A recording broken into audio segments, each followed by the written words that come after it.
So we're about halfway through the second day of the ICC Men's T20 World Cup America's qualifier here, and time to chat to a special guest. I've got Dr. Karika Weldon alongside me.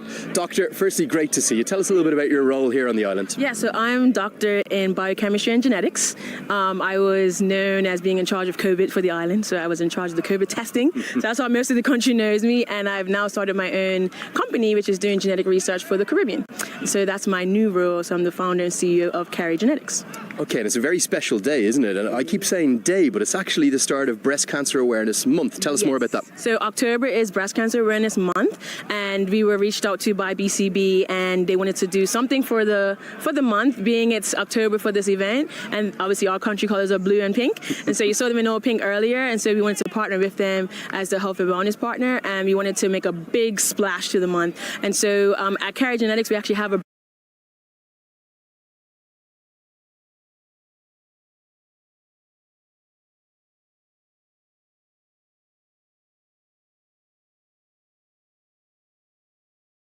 campaign t-shirts that people can donate and get as well, and so that is one way to support. And the other way to support is to go online and donate. We're actually doing a fundraiser with BCB so that in our breast cancer project we actually have a restriction now that you can only join if you have full insurance coverage, which isn't everyone in the country, right? And so this fundraiser will allow those who don't have full insurance coverage to actually join in our genetic study on Caribbean breast cancer. And so yes, you can join in if you go into BCB's Instagram page and look at their link tree, and you'll see the second link on their list. Okay, fantastic. Well, I think it might be about time for me and Peter Della to get into pink. We got to get involved? 100%. Yes, you have to. Okay, that's going to wrap it up from here. Great to hear from the doctor, the amazing work being done for what is Breast Cancer Awareness Month. It's nearly time for the toss. Let's go and find out what happened. It's now time for the Cayman Islands versus Canada. Okay, time for the toss here. Game number 4 at the ICC Men's T20 World Cup America's qualifier. Canada taking on the Cayman Islands, and a critical game for both sides. I've got the two captains alongside me. That's Saad bin Safar of Canada and Ramon Seeley of the Cayman Islands, joined by Mr. Rian King. Good afternoon, Rian. To you, the ICC match referee. Saad, you got the coin? Yep. Please give it a toss. Tails. Tails call. Tails is the call. Saad gets a bit of fancy footwork out. It's a head. Saad, you won the toss. What are you going to do and why? We're going to have a bat first. I think the wicket will stay the same over the course of the day. So it's just about putting runs on the board and then try to defend it. Okay, give me an honest assessment of yesterday. I know you're very disappointed. What were the team meetings saying last night? Yeah, obviously we had a bad day overall, and there's nothing to shy about it, and we own up to it. But it's about looking on the controllables, and controllables is focus on today's game and do well and come back strong. How much discussion is there already around net run rate?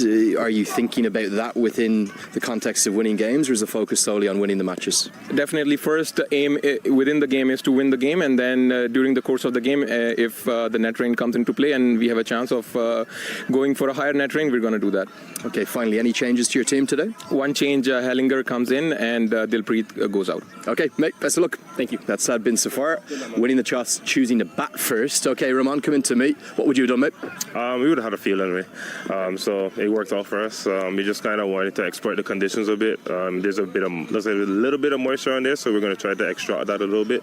Also trying to put some pressure on them after the result yesterday. We think that we can hopefully restrict them like how we did Panama yesterday. Just have to bowl as consistent as we did yesterday, and hopefully we can put them under some pressure.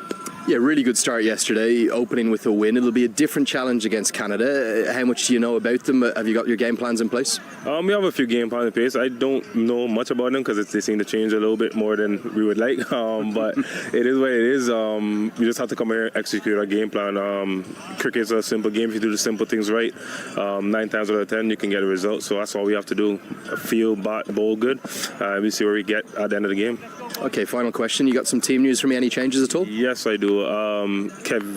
Kevon Basil comes in for Troy Taylor. Okay, one change. Yes, one change. Okay, best of luck. All right, thanks. Have a good one. That's the news from the toss. Canada, they've won the toss. And much like Panama this morning, they're going to bat first. So we're about halfway through the second day of the... Well, with a little bit of television magic, when the doctor asks, the doctor receives. They wanted us decked out in pink for Breast Cancer Awareness Day. That's starting Breast Cancer Awareness Month here in Bermuda. That's exactly what we've done, thanks to the team at the BCB for decking us out in these beautiful kits, Peter. Is there a better looking international cricket kit than this one? I sure can't find one. I got to credit Rajan Simons, who is the BCB marketing director who designed this with the island outlines going across the side. We got the Mariner wheel, Sea Captain's wheel, and all parts of the island, and Bermuda across the top. It's a fantastic jersey, and I think it's a great initiative that they're doing the Pink Day for breast cancer awareness. Yep. My godmother is a breast cancer survivor, and so it's a cause that's close to my heart, and to see the cricket community in Bermuda support it, I think it's fantastic the way the whole island is rallying around this day.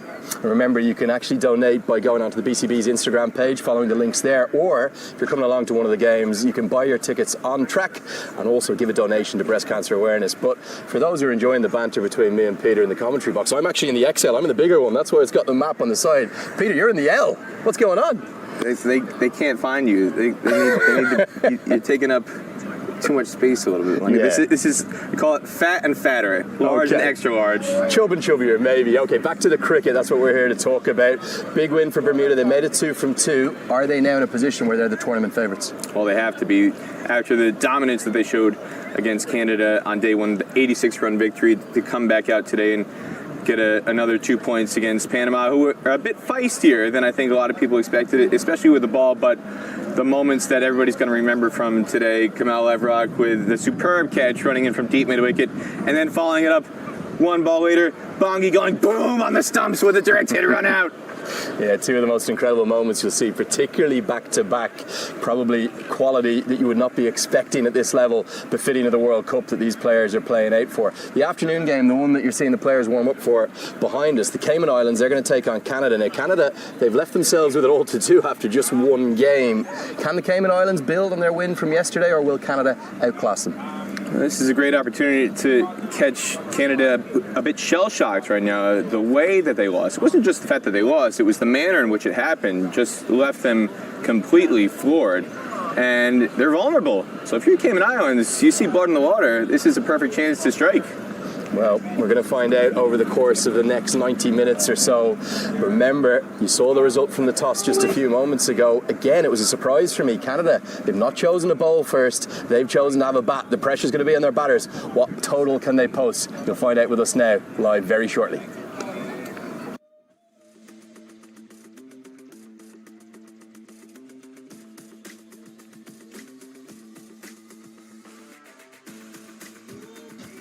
Well, isn't it amazing what a little bit of TV magic can do? Flipping from the blue into the pink. It is indeed Breast Cancer Awareness Month, and as we heard from the good doctor at the start of the show there, a very, very good cause being supported. Everyone's getting right behind it. Our scoring team are in pink.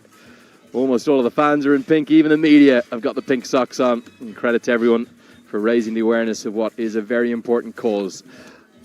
Let's get a look at the teams and see the solitary change for both of the two sides. Canada, they've got just the one, with Dilpreet Bajra going out after his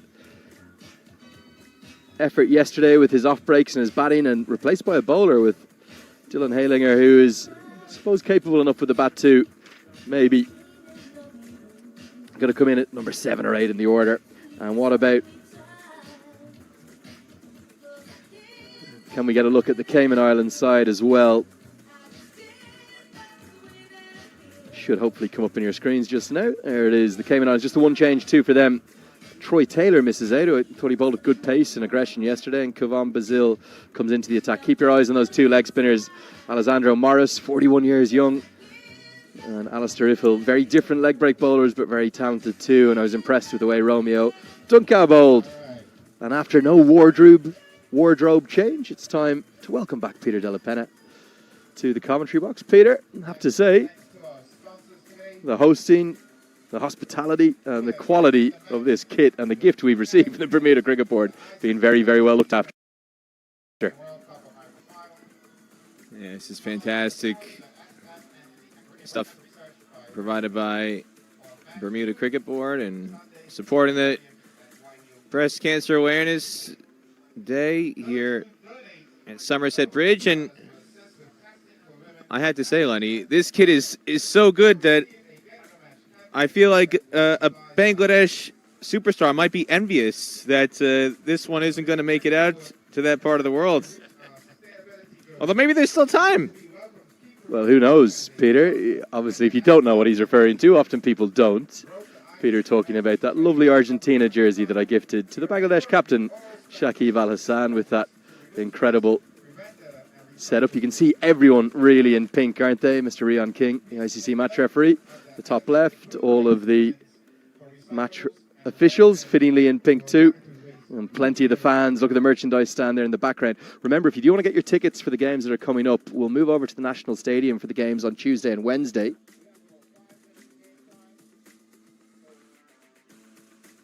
And lovely to see kids in their pink t-shirts playing a little bit of pick-up cricket. A few good shots being played there too.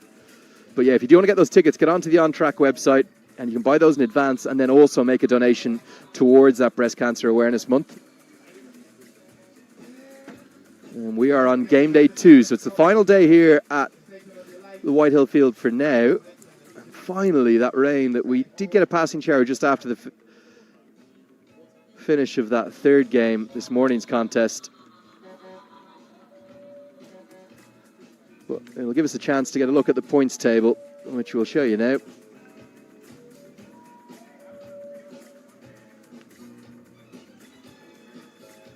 And Peter, one of the main things I want to ask you is, are Bermuda the tournament favourites right now? I asked you in the pre-match show, but have they put themselves into a position where they very much, at the minimum, control their own destiny?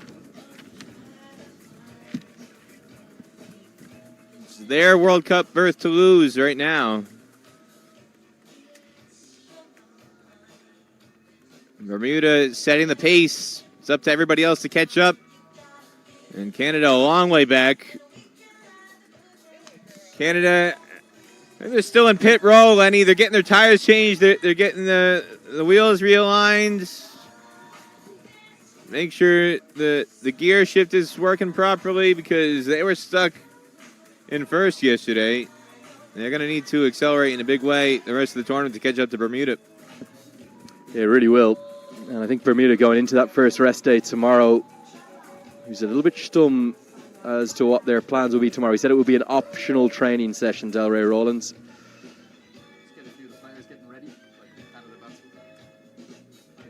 You can see there Navneet Dhaliwal, who's going to open up the batting alongside Aaron Johnson. For Canada, what's the way back into the tournament from here? Obviously, it's easy to say get a win, but how will they go about picking up that first win of the competition?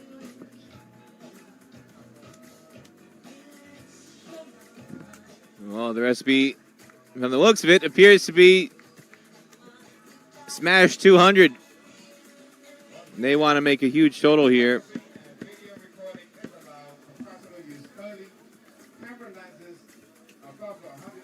And here come our two umpires, Jacqueline Williams, joined by Jermaine Lindo. Jacqueline Williams, the finest female umpires in the world, alongside Jermaine Lindo, one of the best in the business at the associate level too. Umpires have had a really good start to the tournament, haven't they? We saw that decision, particularly the run-out decision, which you can actually see the highlights of up on the social media feeds already. Kamau Leverock. We're very humbled to be getting a shout-out from the PA as well here. Well, you need your ears cleaned, Lenny, because this is not the first time today that they've shouted right? you out. Okay, I missed the earlier You're a one. popular man, Lenny. Okay, we'll take that, Peter. We'll take that. I missed it earlier. Anyway, big shout out to our PA. What's our PA's name, I wonder? Damon, Lenny. Okay, Damon, the main man. He is rocking it, the show over there. A little bit of Michael Jackson being pumped out across the ground. And the sunshine's back. So we're nearly all set for this game number 4. Remember, if you're just joining us for the first time, maybe you're enjoying the action on Fancode or Dream 11 there in India, you're very welcome along to the broadcast or around the rest of the world on ICC.tv. I think the big message to get across is that we are playing for a World Cup spot here. Change in the format in this cycle. We are into the 2024 qualifiers here, right into the heart of the action. Already 3 of the 8 spots that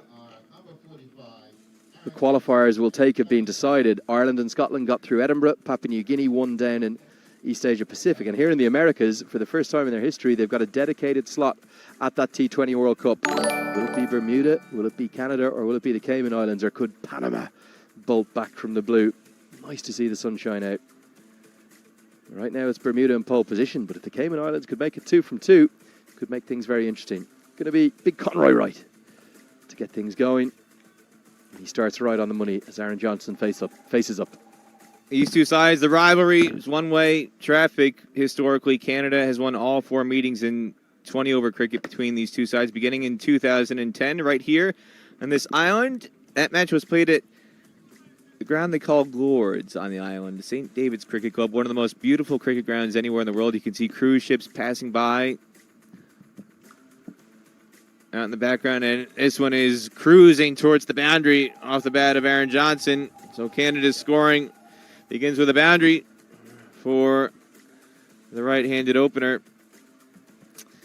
Lovely ground. It's a shame we're not going to get to have any matches at St. David's. They had matches there in 2010 and in 2013 when they hosted World Cricket League Division 3. It's got to be one of my all-time favorite cricket grounds in terms of scenery and fans packing the boundary. And there's a beautiful hillside, and there's a cutout. You can go up the hill on the west side of the ground and look out to the east and see the ocean and where the cruise ships come in. Where is that ground exactly, Peter? I believe over the east side of the island, is it? I believe it is on the east side. We'll have a look at the map here. I was thinking about St. George's, the original kind of landing point and the foundation of Bermuda. One of the only parts of the New World that was discovered that was uninhabited, this island. But yeah, just the 2 venues. We'll move over to the National Stadium in a few days. Definitely on the east side. This one's hacked into the leg side. Good strike from Johnson. Maybe not the most technically correct, but very effective. The second boundary, the first over. Yeah, it's basically the easternmost point of the island. You have to go past the airport. The airport is actually on, quote, quote, St. David's Island. So St. David's, yeah, on the east side, you've got the cutout of the Atlantic Ocean. And if you go up onto the hill on the west side of the ground, you get this magnificent view that cricket is at the base and the ocean is in the background. They lose a lot of cricket balls in the ocean there. And that's the one disadvantage of playing there. It's a bit expensive in terms of restocking the kookaburras if you play at St. David's, but they've hosted it. There's also Bailey's Bay. We've heard of Bailey's Bay Cricket Club being discussed. That hosted matches in 2010 for the Americas qualifier. And they don't use that ground anymore because Grant Dugmore for Argentina, I think he set the record for the most sixes hit into the ocean. And one match against USA, they were very close to running out of balls. They were running out of replacement balls because Grant Dugmore just kept on hitting 6 after 6 into the ocean. Grant Dugmore, former Cricket Argentina CEO, former Cricket Argentina player and captain.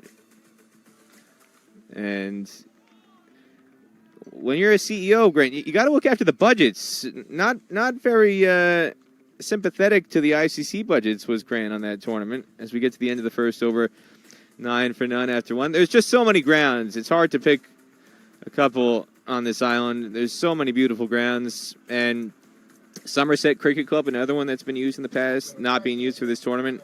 Somerset is where Stephen Taylor scored 162 for USA. We're at Somerset Bridge today. So there's so many grounds to choose from that you can host international cricket at here in Bermuda.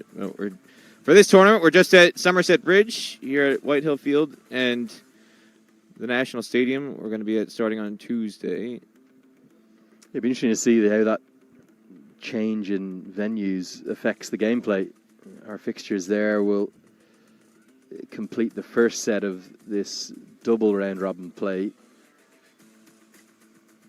So that will see Bermuda have to take on the Cayman Islands and Canada probably look for 2 points over Panama and maybe a big net run rate catch-up as well. Off to a good start, though. It's going to be the left-arm seamer, Romeo Dunca, who's, again, hacked into the leg side and no ball given. So it's not just 4 runs to the total. It's 5 and a free hit to come. Yeah, Dunca got dunked, slam dunked by Aaron Johnson over square leg. You get a full toss on the hips. That's what you expect to happen. Just to wrap up the point, yeah, Lords, St. David's hosted that first match between these two sides in 2010. And then they played in Florida in 2011. And I'm not sure if Aaron Johnson was completely aware of the opportunity there. That's not a shot you play if you're expecting a free hit. Canada won the first match here in 2010 by 5 wickets, chasing a target of 153 with 3.2 overs to spare. Then in Florida, in Lauderhill in 2011, Canada scored 130 for 8, bowled out or restricted Cayman to just 66. Quick single scamper. They do just get home. And they're going to try take an overthrow here. And then the throw comes into the non-strikers end. They're going to get home, pick up a couple of runs. And then they played twice here 4 years ago. The first match was on day 1 of the tournament, I believe. Ravinder Pal Singh, making his T20I debut for Canada, became the first player to score a T20I century on debut. He broke Ricky Ponting's record. Ricky Ponting had held the record for highest score on T20I debut forever. It was that match against New Zealand where everybody was wearing crazy outfits, crazy retro outfits in New Zealand in 2005. And Ricky Ponting had 98 not out, I believe it was. And Ravinder Pal Singh passed him with 101 off 48 balls, 6 fours and 10 sixes, as Canada made 196 for 6. And restricted Cayman Islands to 112 for 7 on that occasion. And then later in the week on the rematch, here again at Somerset Bridge, Cayman made 91 for 7 batting first. Canada won by 8 wickets, chasing that target in just 12.1 overs. So Canada 4-0 in this rivalry, including 2 matches here at Somerset Bridge. And one of those, they posted nearly 200. They're going to need to replicate that here today. They're going to help erase that net run rate deficit they currently have with Bermuda. Peter, speaking of Ravinder Pal Singh, surprised not to see him in the squad. I know he was in the 50-over squad at the Cricket World Cup qualifier playoff there in Namibia. Really good diving stop from, I think it's Ifil at backward point. Saves a run. Well, there's a couple guys who were in Texas who people are wondering why they're in Texas and not in Bermuda. Ravinder Pal Singh, his last time representing Canada in T20 cricket was November 2022, as Johnson goes over the top and it just trickles into the rope for his 3rd boundary. Yeah, Ravinder Pal Singh has been playing minor league cricket. Sadman Zafar was playing minor league cricket as well in the States. But Sadman Zafar skipped finals weekend. His squad, Somerset Cavaliers out of New Jersey, they're in the final tonight in Grand Prairie, Texas. But Sadman Zafar's here. Ravinder Pal Singh still in Texas. I suppose maybe a paucity of runs at the GT20. He only managed 9 in 4 appearances for the Vancouver Knights there. I've seen him miss out in favour. 2 overs have been bowled, 22 for none to score. Actually, something that Raymond Seeley said at the toss was that they've been trying to do their homework in the Canadian team, but there's been quite a few changes. They were struggling to keep up with who was going to be picked. But one thing is for certain, Aaron Johnson has dominated the early proceedings, making 21 of the 22 runs scored. And immediately the Cayman Islands will turn to one of their 2 wrist spinners, as Alistair Ifil will come into the attack from the bridge end of the ground.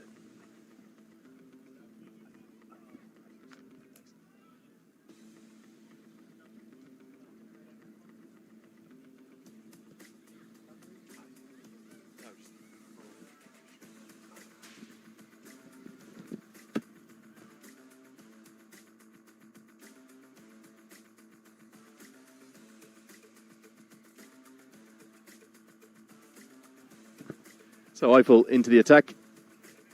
Dhaliwal just taking a little while to judge the pace of the wicket. What do you feel that this wicket is likely to produce for Canada? We saw Bermuda make 180 yesterday. Cayman Islands certainly impressed with their bowling against Panama. Diving stop isn't enough to cut it off. As the captain can't get down to save 4. Gets a hand on it, but not enough. Ramon Seeley. Ooh, the Matador cape is out.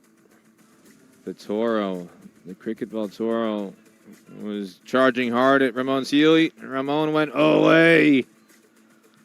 Should have been a single. Instead, it turns into a boundary.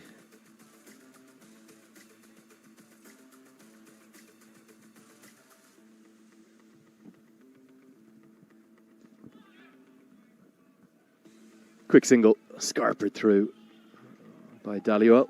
What will the chat have been last night amongst the Canadian camp? They'll have been shell-shocked, really, by that result yesterday as we get another look at that diving effort by Sealy in the deep. We weren't expecting that performance. No, they were not, especially based on the history of the rivalry between Canada and Bermuda, which Canada had won every single contest, including a no result. They never lost. Well, that's poor. A long hop, and it's up onto middle road. The biggest 6, in fact, of the tournament, I suspect. That car that's just coming in the main gate might have had to take evasive action. Better not be Paul Trott. Paul, be careful. Our wonderful taxi driver. Be careful. Out on middle road. That one went over toward the convenience store across the street, Lenny. Kaboom! Aaron Johnson pulls out the big pull shot, and watch out. Not just the taxi driver. There's another car driving by, trying to get to the west side of the island. You're trying to get to the Royal Naval Dockyard, and all of a sudden the cricket ball comes flying in your direction. Well, you got to be careful on these windy Bermudian roads. That one has gone a long, long way, and it's going to bring about a break in play because new balls are being called for. Even the captain's having a hurdle out onto the main road now. Well, Jacqueline Williams is saying she can see it. Jacqueline Williams, 20/20 vision. She's saying, what are you guys looking at? I can see the ball from here. She's got it. Jacqueline Williams. We got it. That's what she's saying. We got it.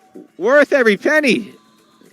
ICC umpire Jacqueline Williams. She just saved the ICC $120 in a kookaburra. Yeah, kookaburras, they're not cheap, are they? And Jacqueline Williams says, I know where it is. I got the eyes to see it. And kudos to you, Jacqueline. Very well played. No need for Vijay Malala to get the box of balls out. They've had a check of it. Jermaine Lindo's happy for it to go. That was a poor delivery, Peter, as poor as you'll see. And it got the treatment that it deserved. Aaron Johnson, well, he filled his boots. Well, now everybody knows where the ticket stand is and the merchandise stand, too, if they want a pink jersey. Oh, the merch stand is on the other side. Okay. Nicely guided into the gap by Johnson. A little bit of touch to go along with the power. And they're going to take on the arm. We'll get back for 2. The Caymans, they've started a little bit poorly. They're a little bit rattled out there. Bowling is their strength, remember. Did you see anything else on the merch stand that you'd want to buy today, Lenny? I have to say, the actual breast cancer awareness top itself is a beauty, being sported right now by Billy McDermott of the ICC Americas team. He, unlike us, did not want to betray any bias. He said, look, I just can't wear the Bermuda one. I've got to wear the breast cancer one. And this one squirts away off the outside edge. Going to be a chase on, and no good from the change to the team today. Cayman Brazil cannot cut that off. And the introduction of spin has proved very, very costly. 17 runs from the first over of Eiffel. Well, the last time these two sides met, Eiffel went for none for 41 and 4 overs. He took quite a bit of punishment and already getting some stick here. And the effort there on the boundary from Kevin Basil. Got a feel for the leg spinner a little bit there. He's got it right where he wanted to. It's kept a little bit low. The Cayman Islands are going to get their wrist spinners bowling in tandem now. The player of the match yesterday, Alessandro Morris, who has all those connections to Irish cricket, formerly of the Malahide and Phoenix cricket clubs in Dublin. He was one I need to give a big shout out to all his friends in Ireland. A very, very popular player when he came to Dublin. He was ever so well liked. He had a good record in the top division in the Leinster Premier League too there. His leg breaks. Did he show you up, Lenny, with his leg breaks? Is this why you never made it into the Ireland side? Is because Alessandro Morris made everybody realize what quality leg spin looks like? I think we learned a lot from each other, actually. Used to bowl quite a bit together, and used to love playing against Alessandro. Pembroke versus Malahide games.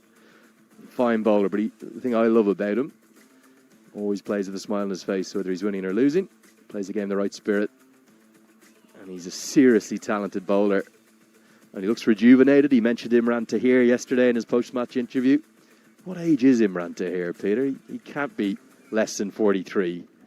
Might be 44, is he? CPL winning wrist spinner. 44. Misfield is going to allow the single. Morris none too pleased with that. Paul Manning, it is the vice captain.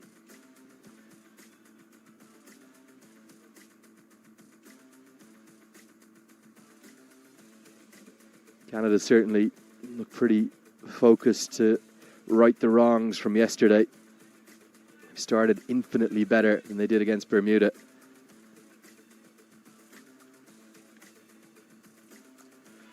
Cut away and cut away for 4.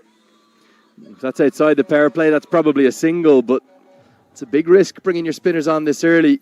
Not necessarily the worst delivery, but just that length, back of a length, is cut away for 4, and it's the Aaron Johnson show right now here in White Hill. He scored 37 of the 44 runs that Canada have accumulated thus far. Well, it's feast or famine for Aaron Johnson. In his career for Canada, 5 of his 8 innings before today were 50-plus scores, including 1 century against Oman in November 2022. Monstrous. Dragged down and given the treatment it deserved. It's the second long hop from a leg spinner. Iffel was pumped away onto middle row. This one's gone over the head of even our cameraman. 20 feet over the top of the side screen. An almighty strike from Johnson.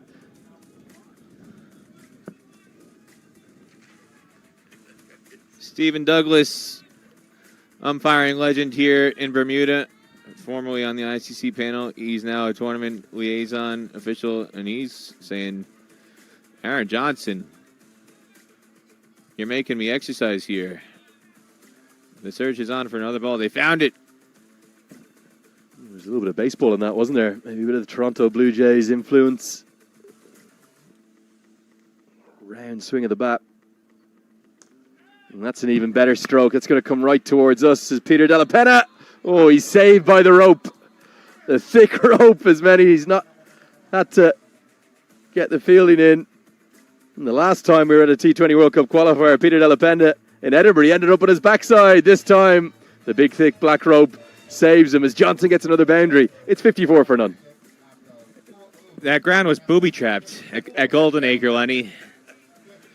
There's a lot of obstacles there. Much better setup here at Somerset Bridge as the 50 sand comes up in just 24 balls, and Aaron Johnson is on his way to a rapid half-century. Said it's feast or famine for Aaron Johnson. 8 innings coming into today.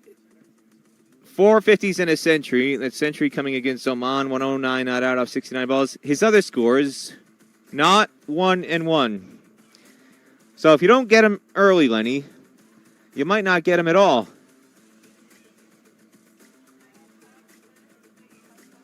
Yeah, remarkable record. Already averaging over 60 in his T20I career.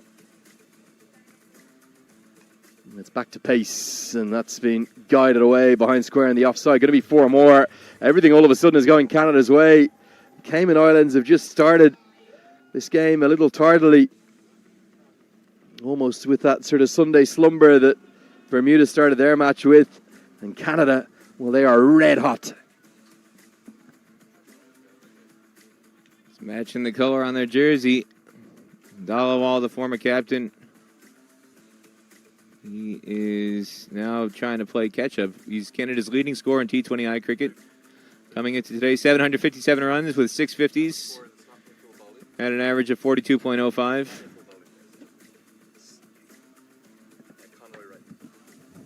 And now a tight single taken by Dalawal off of Conroy Wright. We're going to get the graphics fixed. It's Conroy Wright bowling.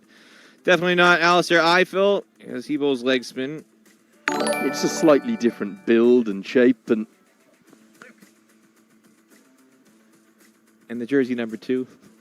Alistair Eiffel wears number 4. Conroy Wright wears number 19. There's a few indicators that'll help you tell the difference, Lenny.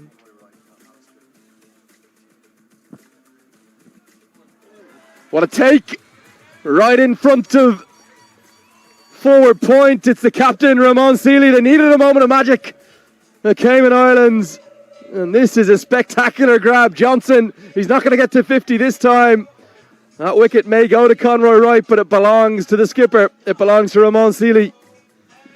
Well, Lenny, today's been a day of easy chances and easy fielding efforts turning into sloppy ones. And then the stuff that's 10 out of 10 on a scale of difficulty, all of a sudden, that's the stuff that gets snatched up.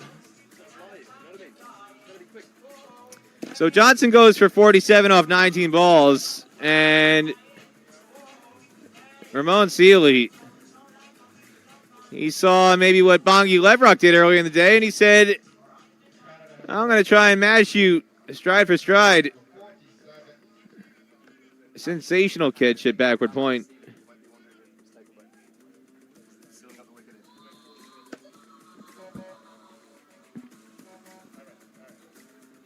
Yeah, an outstanding catch. Going to see if we can find the replay of that one. 47, he's gone for, taken by Ramon Sealy. 2 6s and 7 4s in that knock.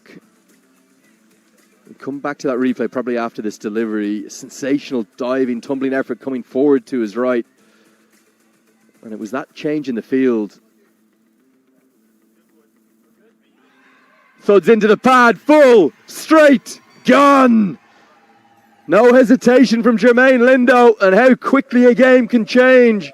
Pargat Singh, who's come in with this big reputation, well, he looks furious walking off. Not sure if that's with the decision or the stroke, but all of a sudden the Cayman Islands have gone bang, bang. Oh, this is quite naughty from Pargat Singh. He might have a visit with Rian King at the end of the day, because and the umpires are talking about it now on field.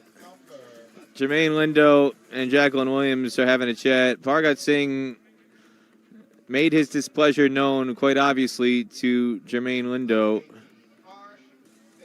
at that decision. He felt he got bad on it, and he was gesticulating quite clearly, and he didn't want to walk off. We'll have a look at the replay here. He's claiming he got bad on it.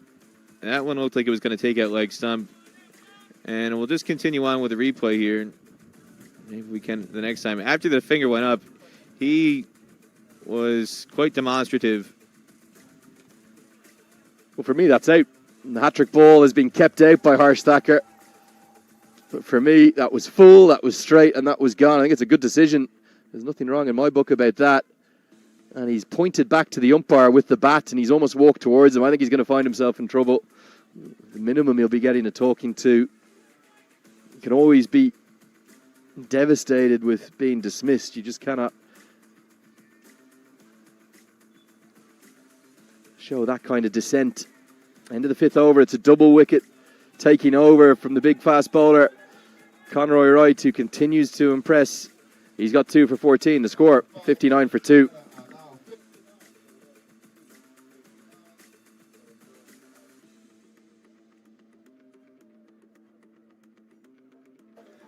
Sometimes you talk to these umpires at local level who are on the ICC panel, and they'll say some of these habits need to be nipped in the bud in terms of player behavior at club level. And sometimes in club cricket, league cricket, they get away with a lot more than they would if they show up to a tournament like this. Bullseye for Alessandro Morris. The leggy Castles. Dollar ball, and suddenly this pendulum has swung dramatically back in favor of Cayman Islands. 59 for 3. Well, that's more like it from Alessandro Morris, right on the money. It's what he's known for, his accuracy as a leg spinner, and Navneet Dhaliwal now has to trudge off. 3 wickets in just 5 deliveries. Back-to-back blows, first from Conroy Wright, and now this from Alessandro Morris. We saw it from the reverse angle. And it was just, I think it might have been out of the front of the hand, getting one more look at it. And let's have a look here, Peter. It just kept very low, hasn't it? It was a back of a length delivery, and it just skidded on. That was not a full delivery. He went onto the back foot for a reason, and it just skidded very flat and quick. Well, Peter, I'm in the Leg Spinners Union, as you know, and there's a much sort of fabled delivery talked about very often called the flipper. That isn't often bowled because it's almost impossible to bowl. You got to flick it out of the front of your hands. I just wonder, was that a little flipper from Alessandro Morris. I know he'll tell me the truth after the game, but certainly at least it's come out of the front of the hand. It's kept incredibly low, and it has hit. It's hit leg stump. What, about a third of the way up?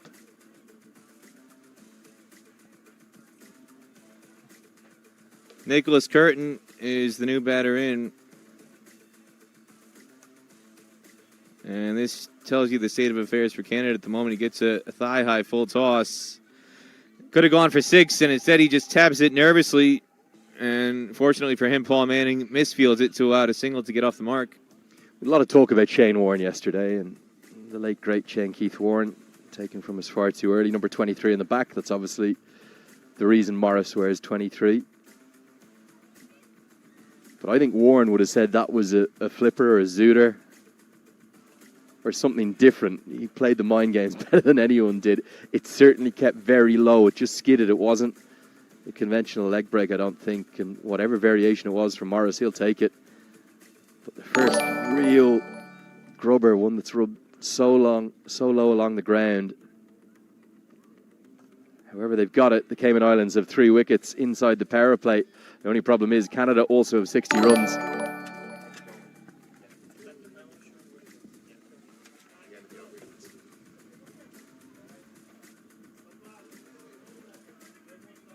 He's amazing. We spoke earlier, Peter, didn't we, about that one big over? Is this the kind of over and a half for 7 deliveries at a change of the game? 3 wickets came in 5 deliveries for the Cayman Islands. And now Canada have to rebuild.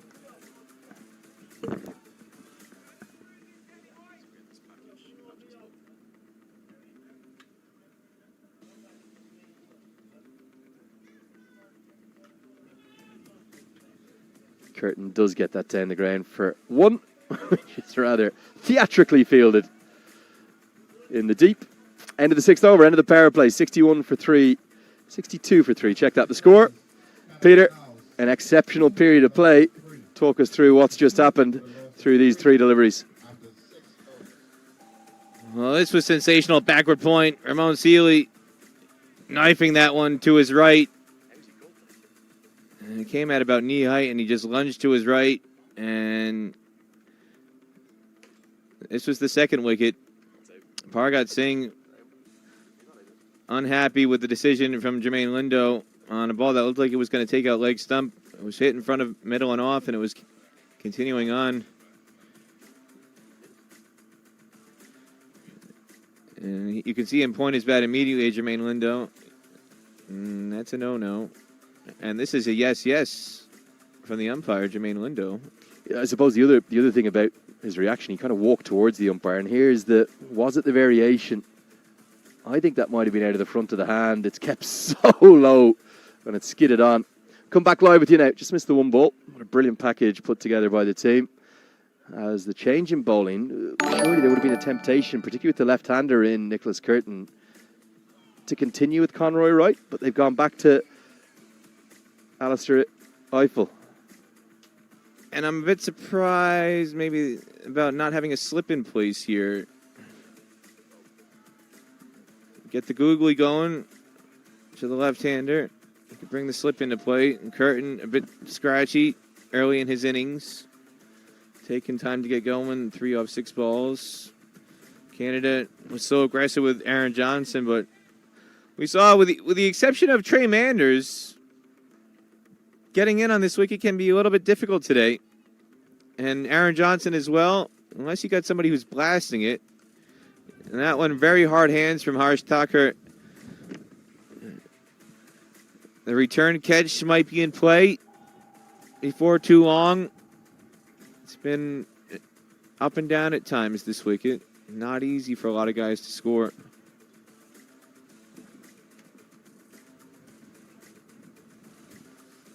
What we've also tended to see, and if you look back towards this morning's game where really only Trey Manders got anything going with the bat for Bermuda, or really from either side, it also has seemed to me to be a wicket that looks difficult to score from right from the off.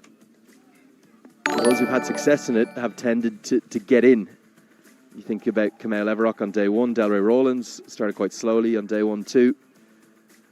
And Trey Manders, in his innings today, they've kind of got the pace of the wicket and then they've started to profit. Both Thacker and Curtin are going to need to rebuild here, and that might bring the Caymans back into the game. 65 for 3 after 7. Now we're going to see another bowling change here. Kevin Basil into the lineup today. And now into the bowling attack. Kevin Basil. As you can see, the Manhattan is turning into a Bermuda bungalow quite quickly here. Going from sky high at 13, 16, 17 runs and over to very flat modules. Basil, 8 wickets in his T20I career for Cayman Islands. This is his 6th appearance. Best of 2 for 9. 8.75 average and a 4.37 economy rate for Kevin Basil. Well, real fortune. He's looking for the sort of ramp sweep shot here, Nicholas Curtin, but instead it's come off the under edge and gone between the keeper's legs. Probably wasn't a chance. Don't think he could have anticipated it going that direction. The keeper, Paul Chin, just runs away for a couple between the keeper's legs.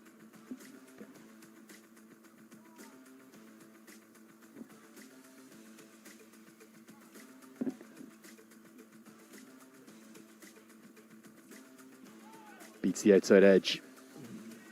Very flat through the air. Cayman Islands definitely back in this contest. Incredible how this game has just changed. Inside edge, surely. Jacqueline Williams will not be deceived. She's indicating definite bat involved and telling everyone just to calm down. It's the second ball that stayed very low, Peter. Again, no slip in place, and as a consequence, Curtin can squirt it away off what was a genuine edge. He picks up a couple. And for everybody watching at home, especially those watching in Cayman Islands, and also those watching in Guyana as well.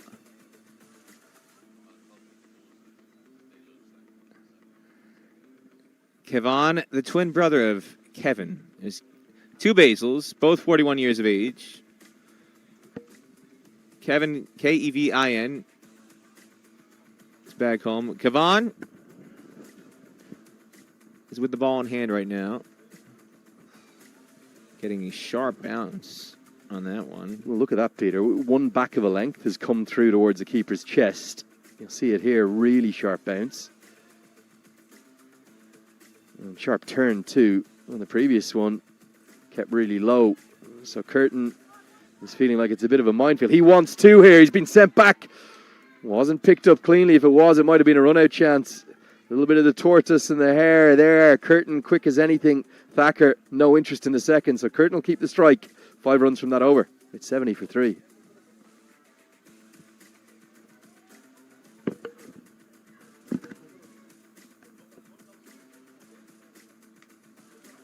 Kevin, middle name Fabian. Kevon, middle name Adrian. So in case you can't tell the difference between the way they spell their first names with the change in vowel from an I to an O. One's K-A, the other is K-F. And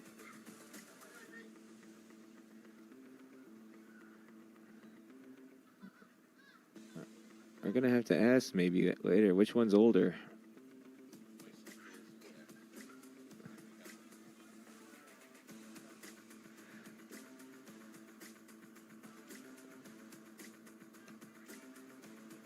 Paul Manning into the attack now. So Ramon Sealy rotating his bowlers around here. As Manning comes on in place of Alistair Eiffel. Manning, 4 wickets. This is his 12th appearance in T20Is for the Cayman Islands. Average of 26.25 and a 7.50 economy rate.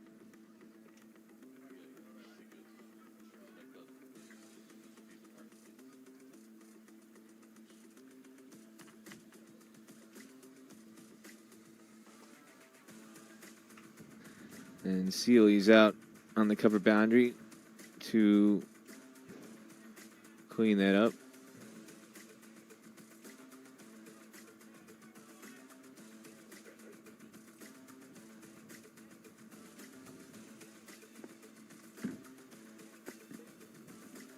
Floods into the pad. Maybe, just maybe, angling down. Needed to turn, and I don't think it did. And a no ball is going to be given. I'm not sure for what. I don't think it was the front foot. I think that the man at backwards, fine leg, Peter, has leaked outside the 30-yard circle. Yeah. Really poor piece of cricket. Every no ball is followed by a free hit now. It's definitely Jacqueline Williams who signaled it from square leg. It's kept so low, it's done no damage.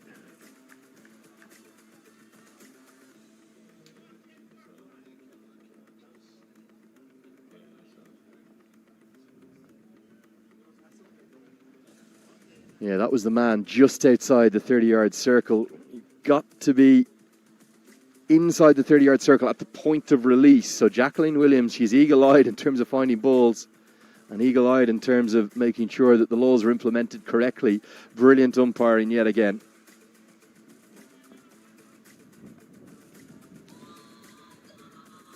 And Curtin continues to scratch away out there. I said it yesterday, despite his reputation as somebody who comes out of Barbados junior circles with a big name, he just hasn't translated it on a consistent basis into runs when he's appeared for Canada.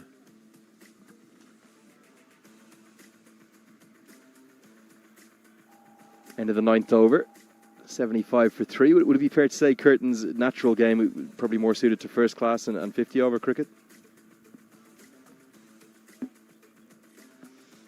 Yeah, definitely he enjoys taking more time to get set. And he's also somebody who's got, again, a reputation as an above-average fielder. I say above average. I know a lot of people think he's an outstanding fielder. He's quick to the ball. His foot speed to the ball is outstanding. And you see he's running between the wickets. You said it before, Lenny. It's tortoise in the hair. He's much quicker between the wickets than Harsh Thakur. But sometimes his catching experiences some lapses at key moments.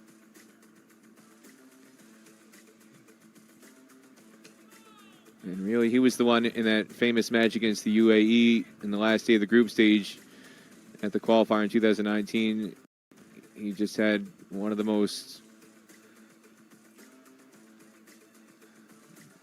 trying to find the most polite adjective I can use to describe it in terms of a suboptimal performance, shall we say, Lenny? A nightmare. We all have nightmare performances occasionally. And part of the game.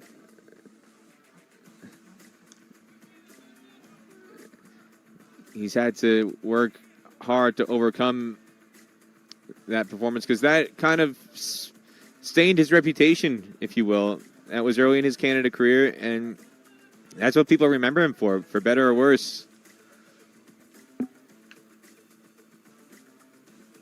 Got a chance here alongside Harsh Thakur to really get back into the contest after that triple wicket burst.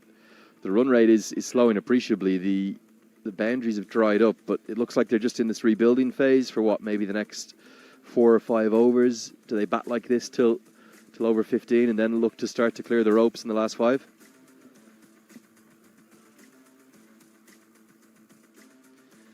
They've still got Nikhil Dutta, Sadman Zafar in reserve. Both those guys can clear the ropes. They've got some firepower. Srimantha Wijayaratne as well. There's no slouch with the bat. Curtin wants to. It's going to be hard to get to there. Yeah, Canada bats very deep. It's just a matter of when you get to the last 5 overs, who do you want out in the middle? Who's going to give you the best shot at clearing the boundary?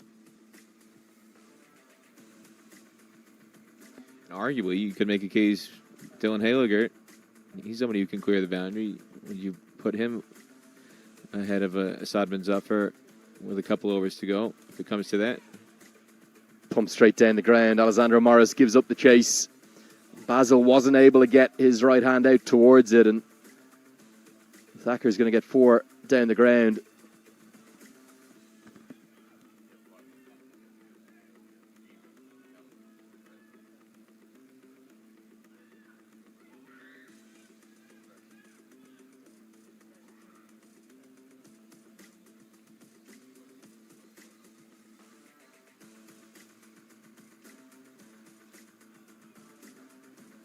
will get us to the halfway stage of this first innings. Game number 4 of the ICC Men's T20 World Cup Americas qualifier. Canada rebuilding 86 for 3. Bit of news, Peter, from the Middle East. Big bit of news for those who love their associate cricket. So you look at the Bermuda Cricket Board logo. They're the hosts here. But the ICC Men's T20 World Cup Asia Qualifier A is going on at the moment. It's kind of the Gulf region qualifier to see who will go and join the likes of Nepal and Oman, the UAE, Hong Kong, Singapore, et al. In Kathmandu to try and take one of the 2 Asia qualifier spots. Saudi Arabia have probably produced the biggest result in their cricketing history. They've beaten Kuwait, who were top of the table prior to today, by 3 wickets, chasing down 175 and making it 3 from 3. Seen lots of good things starting to happen in Saudi Arabia cricket. It's good running from Curtin, but his partner sends him back. They won't get the second. They've taken on the former Afghan head coach, Kabir Khan. Is he plotting another rise of a side up through the associate rankings? Could Saudi Arabia maybe not just qualify for Kathmandu? Could they be in the mix to qualify for a first World Cup? You see so often the fortunes change in that part of the world quite quickly. Bahrain almost made it out a couple years ago. 18 months ago in Oman, they beat UAE on the final day round robin stage, and they missed out on the playoff stage by net run rate very narrowly.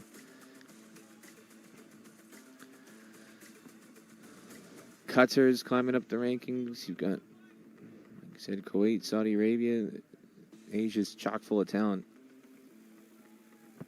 Going back to that point that we discussed a little bit yesterday about the lack of the global qualifier now and it coming back to a regional qualifier. Do you think Asia's the region that's a little bit hard done by with the depth that they have and only 2 places for them?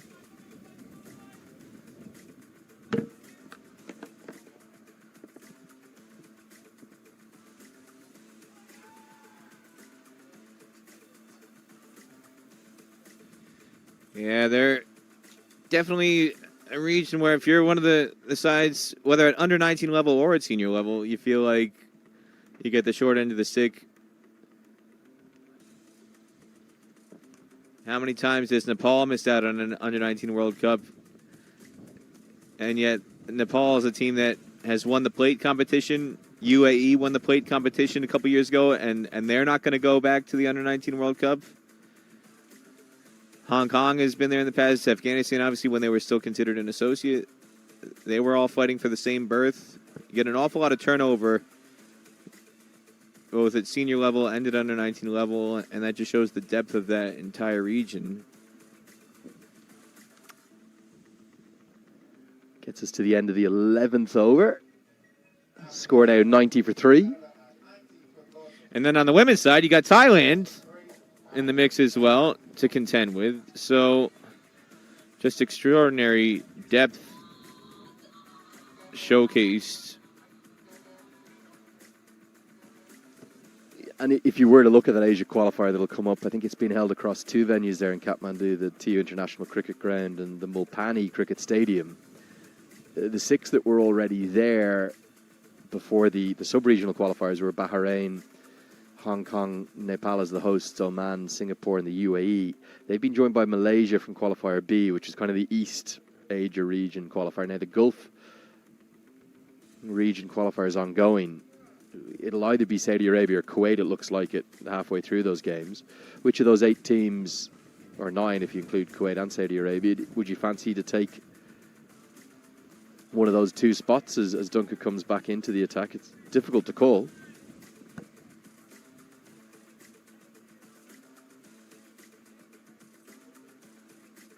Well, I know where your heart is, Lenny. With the associate teams, yeah. I want 2 of the associate sides to qualify, Peter.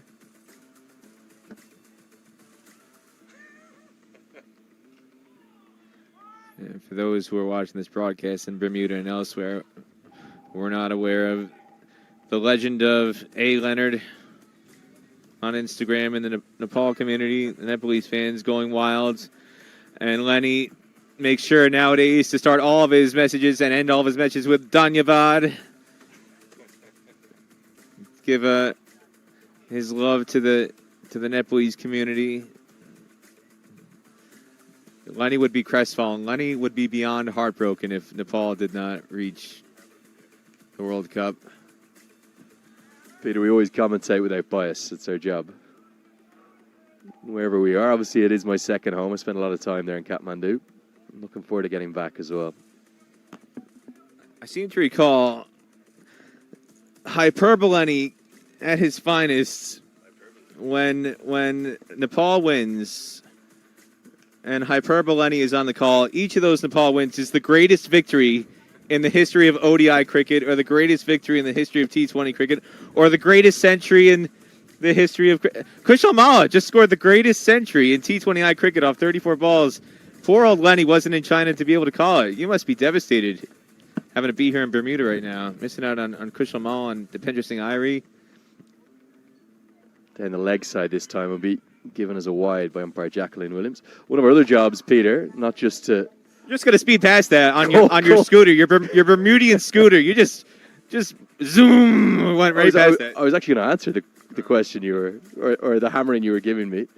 Romeo Duncan not too pleased with what he felt a ball that had flicked the pad given as a wide. I was going to say one of our other jobs, not only to commentate without bias, but is also to make the game that we love exciting. So when you see something of unique brilliance like Kushal Malla's 67-ball century against Oman, which was his maiden ODI century, probably one of the best innings I've ever seen, genuinely, you got to give it the big one and get out your hyperbole, Peter, to give it the correct pronunciation. Hyperbole. There's an hyperbole. Yeah.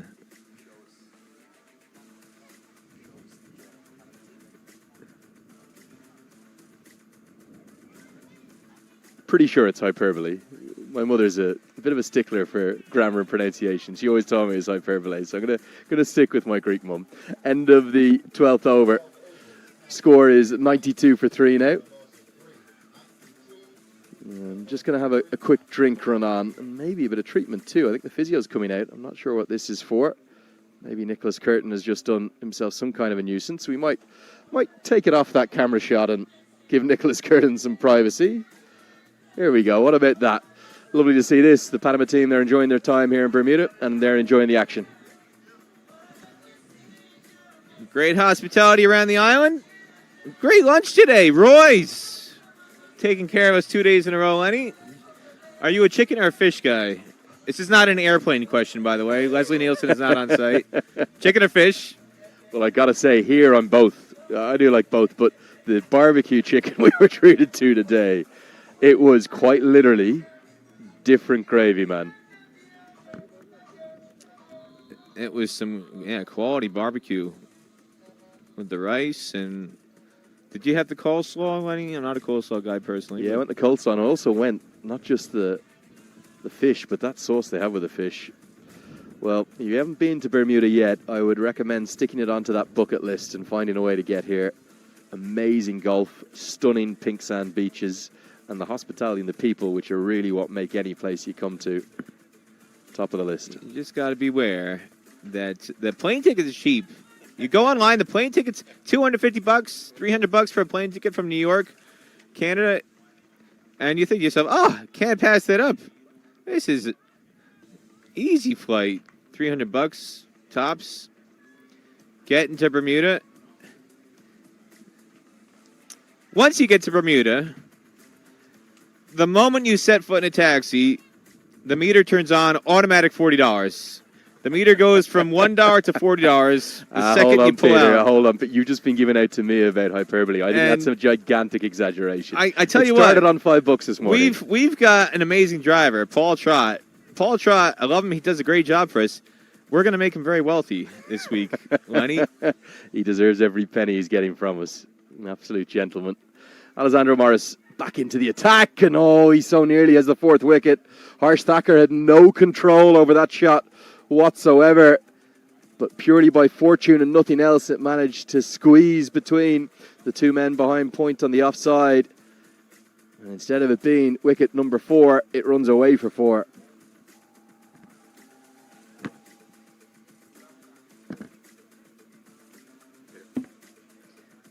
And hand flying off this bat. This was an out-of-control shot. He's very lucky that he was able to hold on to it because the bat almost would have gone onto the stumps if he had let go with the other hand. Another misfield, and been a few of those now from the Cayman Islands. They're starting to stack up, and with Curtin's speed between the wickets, doesn't just cost one, it costs two. This time, it's Brian Corbin, the guilty party. See that the Cayman Islands are well coached. Steve Gordon it is, isn't it? Of Jamaican origin, who did go on to not just play his youth cricket in Jamaica and for the Jamaican national team, but also then a distinguished international career for the Cayman Islands. He's the head coach.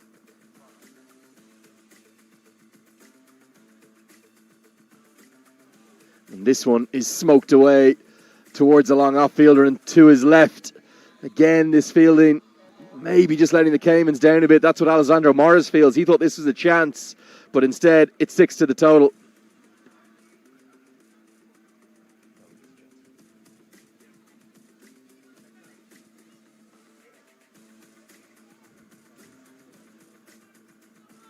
Yeah, he did not pick it up well, but I think it was still going to clear the rope regardless. Back live, and Morris so nearly as a second. We'll get another look at that six now. This one, Thacker, well, he's gone a bit all over the place, hasn't he? That's the six. Just gave himself that room, and was there maybe a slight misjudgment, or was that always six? There's definite misjudgment, but it still cleared the rope by 2 or 3 yards. I think it was safe in the end. But he hit it to the deepest part of the ground, so it was a lusty strike. Yeah, I think the clever thing was, though, he was hitting with the spin, albeit against the wind. End of the 13th over.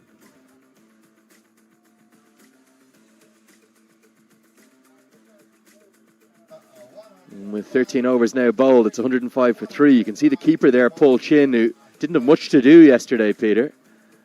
He's really trying to rally the troops. He's trying to get them going. There is the head coach just on the left. I think he's standing up there, isn't he, Stephen Gordon? Alongside the rest of the Cayman Islands coaching team. Are they happy or frustrated right now, watching on? Quizzical. Confused? Bewildered, maybe, Letty. They are not sure what's going on. Because it was a 59-run burst for the opening partnership, then 3 wickets for no runs, and now a partnership that is a couple of runs away from going past 50 again. So there's been some sharp momentum swings. For Canada, for Cayman Islands, back for Canada now.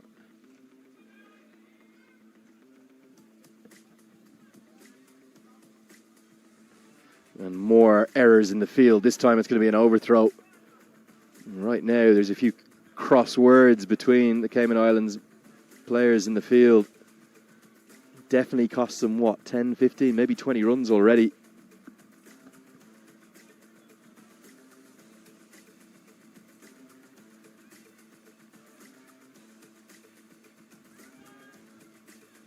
The one thing that Thacker and Curtin have done nicely in this partnership is rotate the strike. And it will be the 50 partnership up now for those two.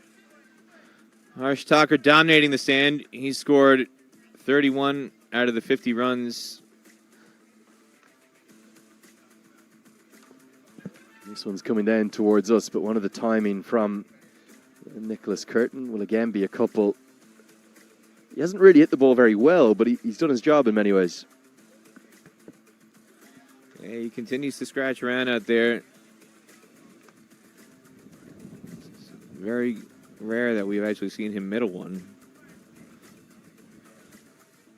But he's still there. His running between the wickets has been handy. Quick single, surely direct hit's going to be gone.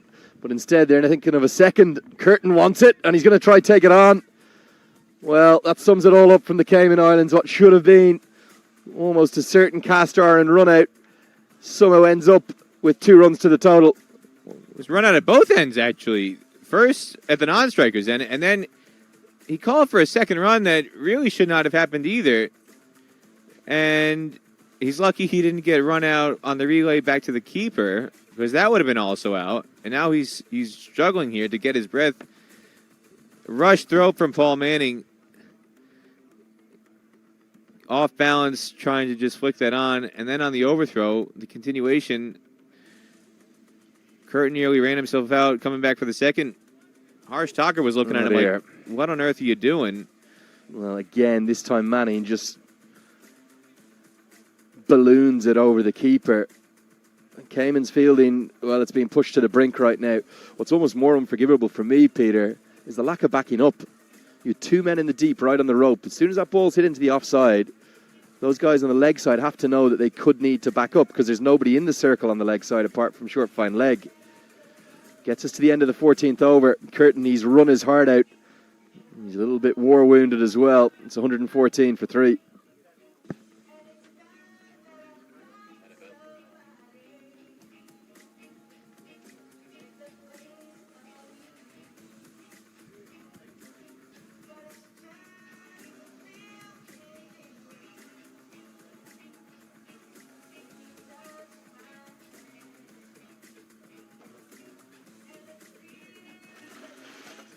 So 6 overs remain for Canada to drive up towards maybe that sort of 180 marker you would think they'd quite like that Bermuda made yesterday.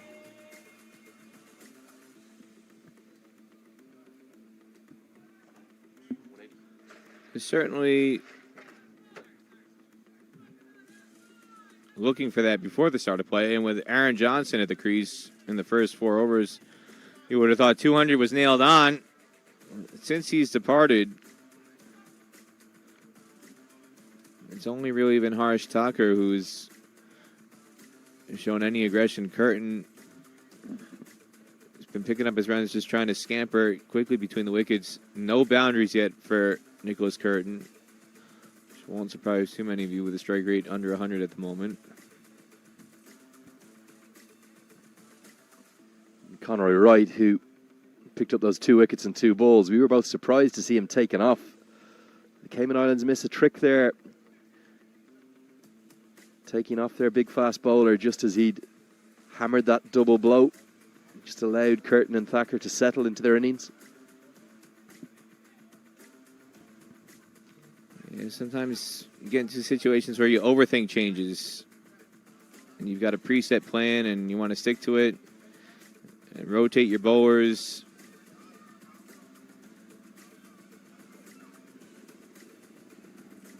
There's only been 2 times in 15 overs that a bowler has bowled consecutive overs. As Wright could have had a third there.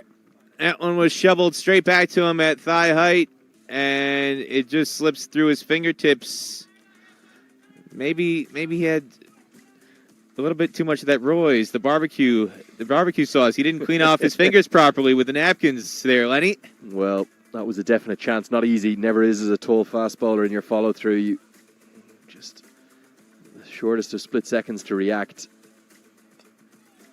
But a definite chance. We'll see if we can bring it to you now.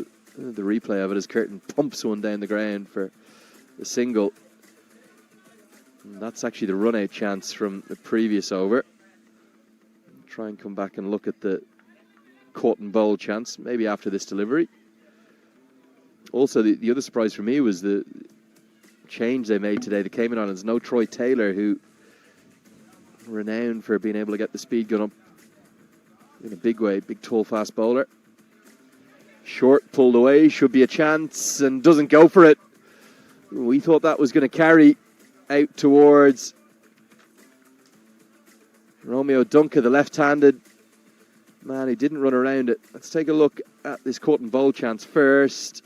Not easy, but definitely should have been held.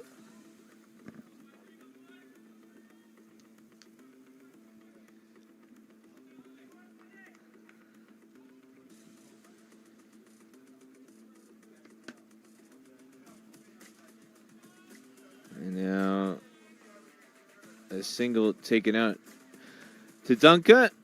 Looked like it was in play there on the subsequent delivery, but never got a hand to it.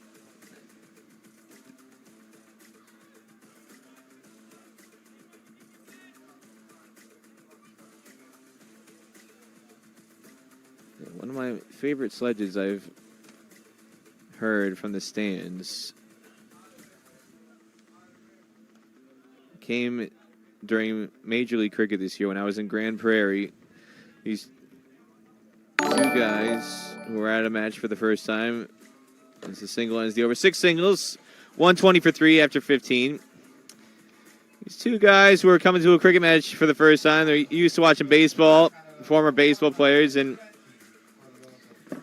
they decided to get behind the Seattle Orcas, and they were watching the San Francisco Unicorns out in the field, and Harmeet Dylan, I believe, was the fielder.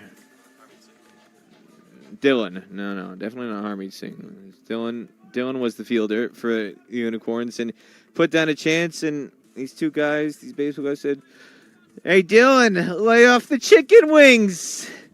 Your hands look a bit greasy." Well, this is maybe what we have to look forward to. If smoked all the way for 6. The return of the leg spinner. Ifil is pumped down the ground. Harsh Thacker starting to go through the gears. And it's proved a rewarding place to hit. 2 full from Eiffel. Pumped all the way for 6.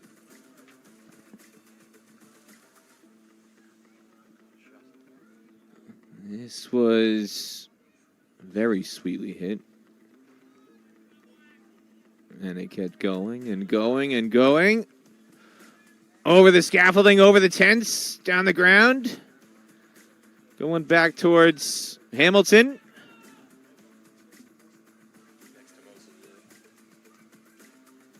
And that one should have gone too. Arguably an even worse delivery. And Alistair Eiffel, lucky that he gets away with just a single.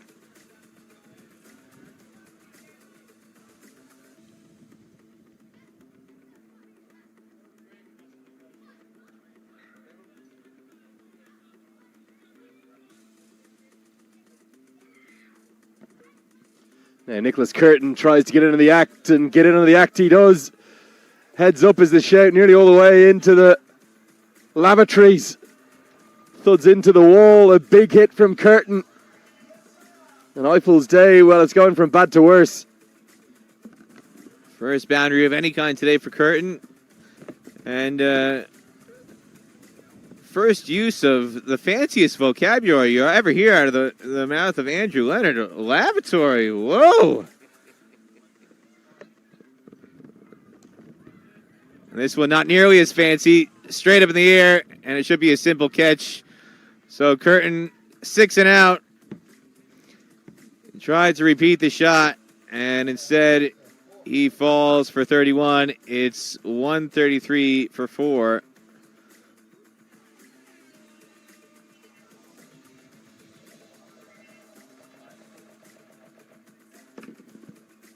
Well, Eiffel strikes back, takes some kind of a joy. And something to remember from this spell that's been costly thus far. Having been smashed for 6, Curtin tries to repeat the dose.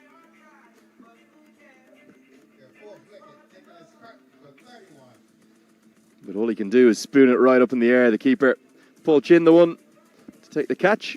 And the youngster running the drinks there, just give you a quick story about him. 13 years of age, one of the most talented cricketers on the Cayman Islands. And the head coach, Steve Gordon, thought it would be good to bring him essentially as a water boy for the week, but just to learn from being around the group, bowling the nets. And I had a little bit of a watch of him, mate, bowling during the pre-game warm-up. Talented little mystery spinner, turning the ball both ways. 13 years of age, they're living dreams out. Here's the wicket. Curtin is looking to go 6-6, instead 6 and out. Yeah, Paul Chin, plenty of time waiting for that one to come down. And Nikhil Dutta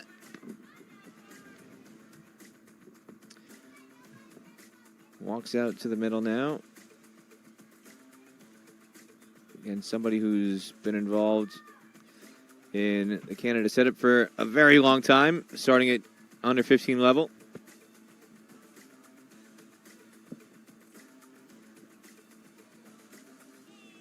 Nikhil Dutta, the new batter. No, it's kept a bit low. It's a wicket that, particularly in between over 6 and 12, looked pretty tough to bat on at points. Canada have probably, would you suspect they already have enough, Peter? But they'll certainly want as many more as they can get, given all the net run rate considerations. End of the 16th, 134 for 4. You never know. Cayman, in the past, when they played Canada, there's been a few times 112 and 153. They've scored in Bermuda against Canada. So again, small boundaries, small grounds. Cayman has shown in the past what they're capable of. It's not beyond them to go big.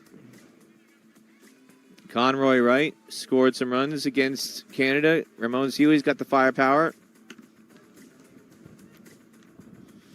As Dutta gets this one through cover, and oh dear, Ramon Seeley is grabbing at his hamstring. They're going to take on a rare 3, and Seeley, the captain, he had some slight issues in Argentina earlier this year, and you wonder if this is a recurrence of that. He looked awfully ginger walking back to his position on the cover boundary right now, and that's something to keep an eye on for the rest of this innings going into his time when he comes out to bat in the chase. Well, he really pulled up very abruptly, didn't he? And he's still down in his haunches, the skipper.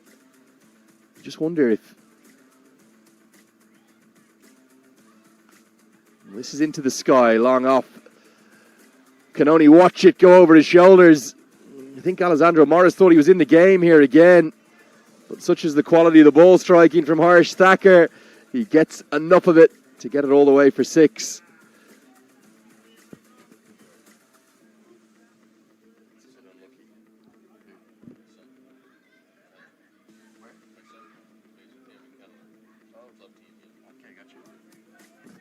Yeah, great strike from Thacker. You feel a bit unlucky here as a leg spinner. You've probably done him a little bit in the flight, and he's just swung through the line of it. This comes off the top edge, and that's going to be the end of Thacker. Eiffel is delighted, and the two wrist spinners combine. Morris has his second, and his fellow leg spinner takes the catch at short fine leg. Thacker falls just 3 short of a half century. You can see what he was trying to do. It was a right shot, just the wrong execution. It would have been his maiden T20I half century. He just wanted to paddle it wide. I don't think he meant to hit that in the air. I think he just wanted to paddle it wide of Eiffel. 3 yards either side of him, and it was an automatic 4, and it would have brought up to 50, but he just miscued it off the top edge, and it found Eiffel at short final leg on the ring. So 143 for 5 as Sadman Zuffer comes out to bat, the Canadian captain, who's changed his shirt number from 86 to 23 for this event.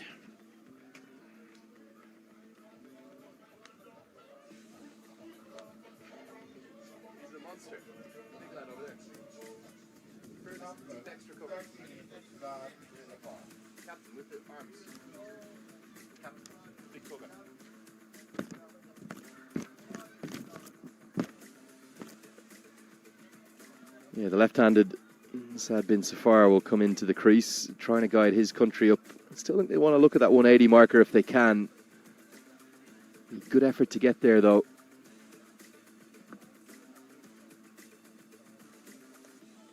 This is helped away, going to be helped away for 4. Morris's lengths just haven't been as good as they were yesterday. Sometimes too full, this time too short. And it's going to be 4 more, 4 from the first delivery for the Canadian captain.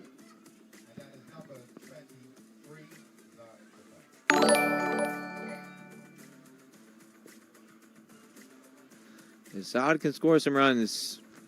We've seen him bat as high as 5 at times. As Ramon Seeley. Keep an eye on him on the boundary. He's been walking gingerly. Why is Ramon Seeley posting himself on the boundary? Generally, as a captain, you want to be in the ring. You want to be close to your bowlers. No, he's always been a boundary rider because that's where he wants the ball to go. And catching positions usually You see him on the straight boundaries an awful lot. He puts himself in the slog overs where he thinks the ball's going to go. So that's deep mid-wicket and long on is where he's always fielded, even as captain, because the catching is just unreliable in the rest of the squad. Going to be one more for Alessandro Morris. It's been a much more expensive spell of bowling today, but he will end with 3 wickets to his name. Classic leg spinner's impact on a contest. Runs and wickets aplenty. Quite a good catch held. Coming forward to his right. Sort of short third, that position in the ring. And it'll be Dutta that will have to take the long walk back. Kevon Basil makes the catch. Maybe you heard me, Lenny. Unreliable catching. That's what I was describing in Cayman Islands. We've seen a few jobs today. But this one was well taken by Basil.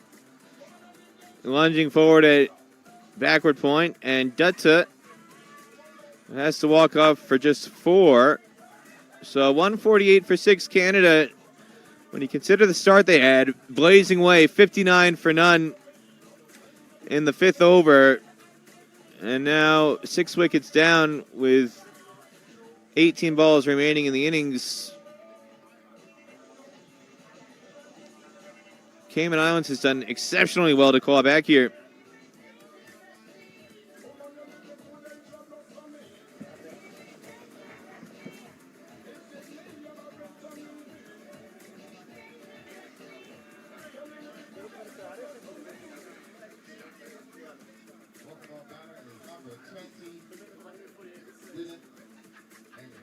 Three overs remain. Caymans, you'll just wonder if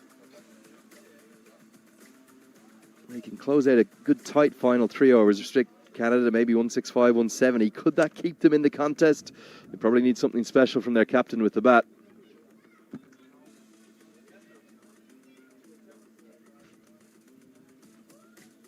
Romeo Dunca will be his left arm seam. New man to the crease is at the non-striker's end. He'll come on to strike now. The broad shoulders of Dylan Halinger. Can strike a big ball, Peter. You can say that again.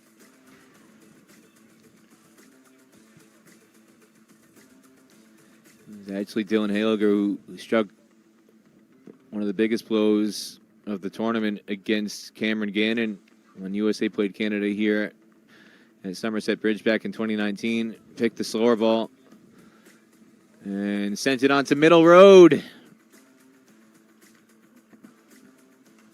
And he tries to start in just that fashion. Doesn't get out of the middle, but gets more than enough to get 4. He's a big man, isn't he? Muscles the ball ever so well. He's another one who's played quite a bit of cricket in America at stages of his career. You see him in all these franchise events that happen, the smaller scale events in and around the U.S. You see a lot of Canada players come across the border to play in these events, and Dylan Halinger is certainly one of those. These are events sort of like the U.S. Open, the L.A. Open. This has come off the toe of the bat. Could be a chance for the captain. Can't quite get there. And has to take a little bit of evasive action up onto the bank. And that is not out of the middle of the bat, and it's still gone for 6. Such as the pair of big Dylan Halinger. What an impact he's made. 4-6 to start with. He's somebody who I said earlier, I wouldn't be surprised if he comes in ahead of Shamantha Wijayaratne, because even though he's a tail ender, he's somebody who can clear the ropes a lot more easily than some of the other Canada batters. Good slower ball this time from Duncan with the change of angle coming around the wicket now. Keeps it to just a single. Some of those competitions, they kind of come together for a week. Get players from all over the region. A lot of players from the Caribbean come up and play in America too. Yeah, you see Sunil Narayan, Andre Russell. It's not surprising to see them come up and play in the U.S. for some of these events. The Atlanta Open is starting next week. Some of the Canada guys who are not in this squad here in Bermuda are going straight from minor league playoffs to the Atlanta Open. Chris Gale's come and played in a few of them, hasn't he, as well? He has. In Florida. You see Ravi Rampal. Basically everybody in the West Indies. You've seen Nicholas Poran. He's come up quite a number of times. You see, like I said, Sunil Narayan, Ravi Rampal, Andre Russell, Gale in the past, Ranmesh Sarwan. Chanapal lives in Florida, and from time to time you'll see him at some of these events as a player. Down the leg side. Was there anything on that? No is the decision. Immediate decision from Jacqueline Williams, giving us a wide.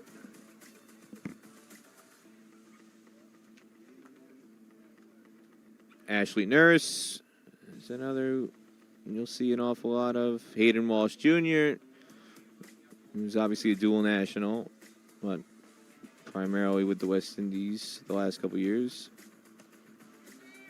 Protection on the leg side. Can they get back for the second is the question. Well, Halinger, he certainly wants to. He wants the strike, and he will keep it. The final ball of a very expensive 18th over in the books. The score 165 for 6. A lot of those open competitions, get some really good caliber players coming in.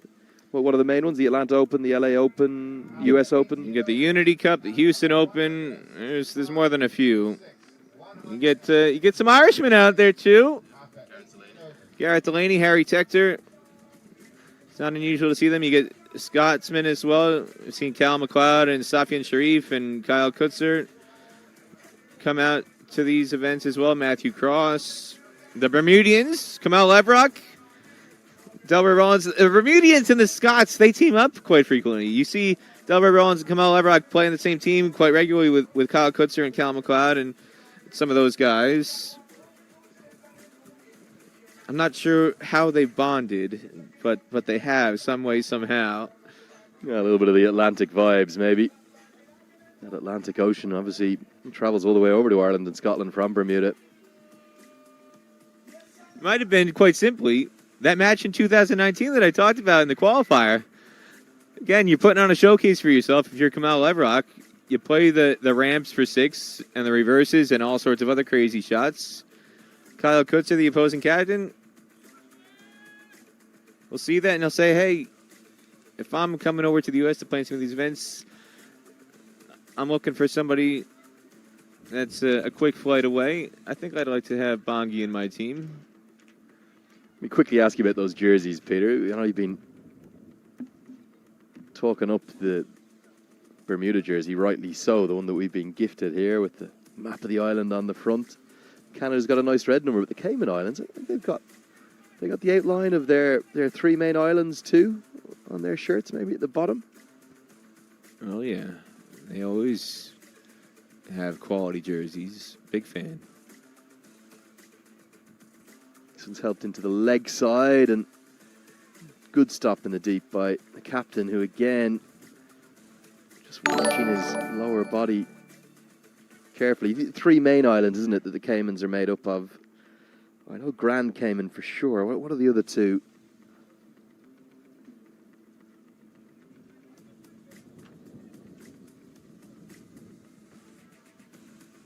Cayman Brack and Little Cayman. I should have guessed Little Cayman.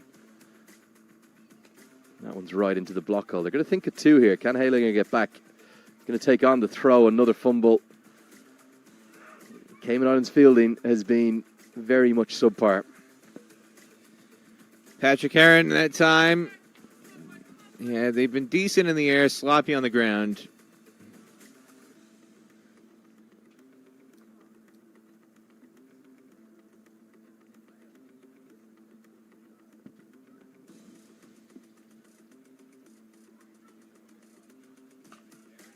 Slap back past the bowler and long on. Patrick Heron will have work to do again. This time he does it better. Good clean pickup and an athletic throw keeps it to 1. Have you been to the Cayman Islands yet, Peter? I have not.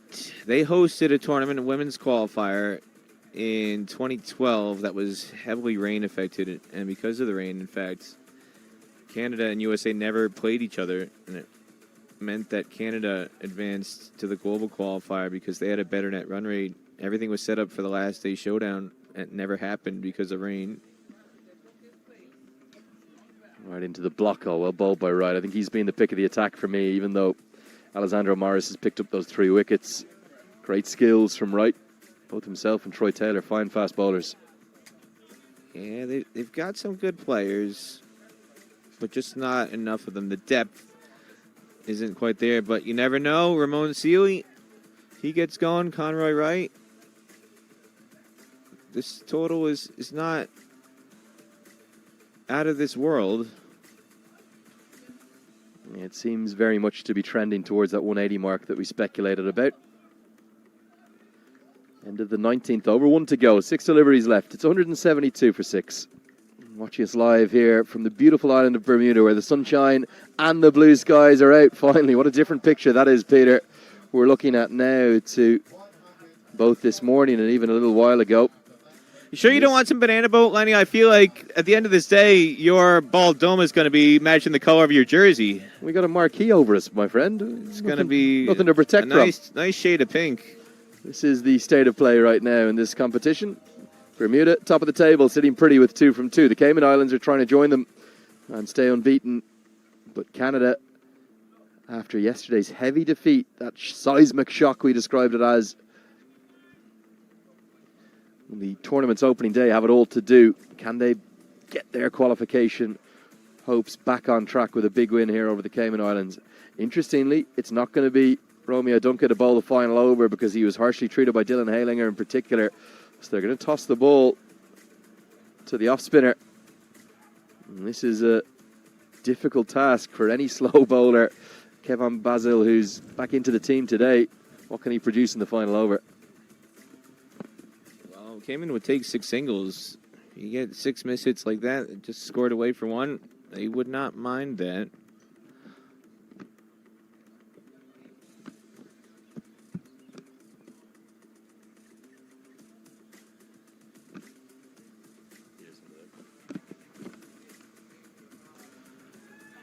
Well, it's not going to be 6 singles. It's going to be a 6 from that solitary delivery. Never an easy job. Any bowler bowling the final over. When they have a good platform, Canada, that one was into the slot and hit out of the park.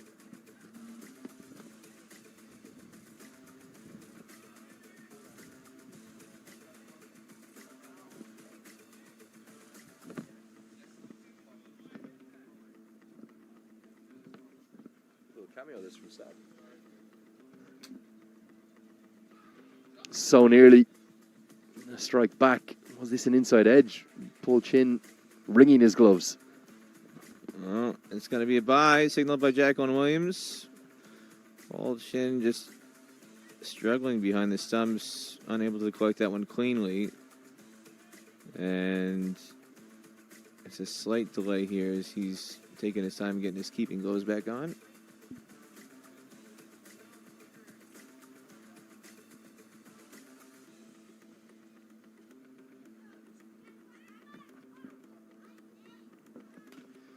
That's pulverized down the ground from Dylan Halinger. Such power on show. Bowled into the surface. But Halinger just watched it sit up and smoked it down the ground for 4 more. Well, Akshay Naidu was that long off, and he went the wrong way. He didn't read it properly off the bat, but even if he had taken a step right instead of a step left, I don't think he would have gotten to it. This is going to go all the way. Well, Halinger's making a big impact alongside his captain, and that 180's been soared past. We're into the 190s now. Real gamble to bowl. An off spinner at the death here, and it's not coming off the floor for the Caymans. Coming into today, Dylan Halinger, 182 runs, but 11 sixes. So coming into today, more than a third of his runs came courtesy of 6s, and you can see the power that he generates. As again, he zips this one past Naidu on the boundary to end the innings. 4-4 for Haliger, and another 6 off the bat of Sadman Zafar means 22 in the over. 194 for 6 after 20.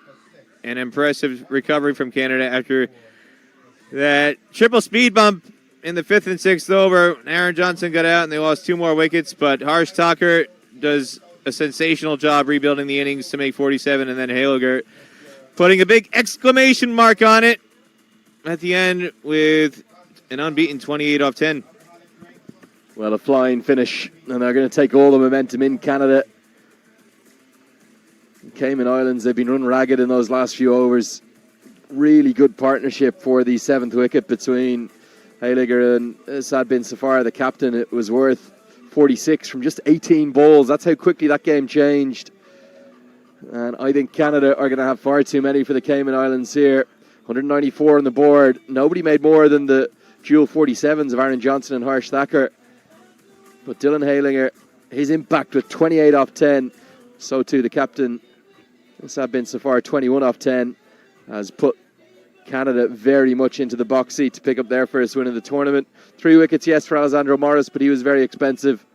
And the pick of the bowlers, without a doubt, Conroy Wright, 2 for 27. Some may ask, why did Paul Manning only bowl the 1 over, which only went for 5? And that will get us to the halfway stage of this game number 4 of the ICC Men's T20 World Cup America's qualifier.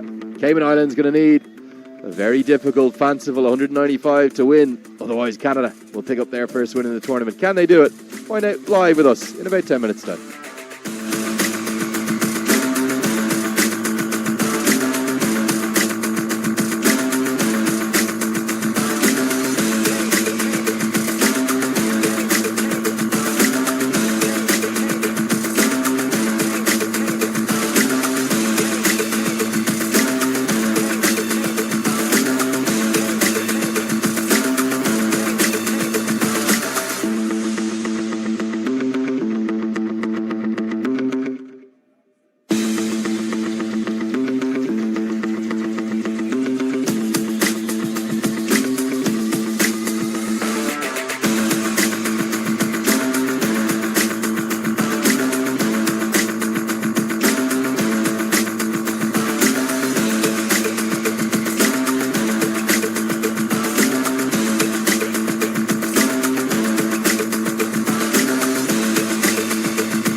So welcome back to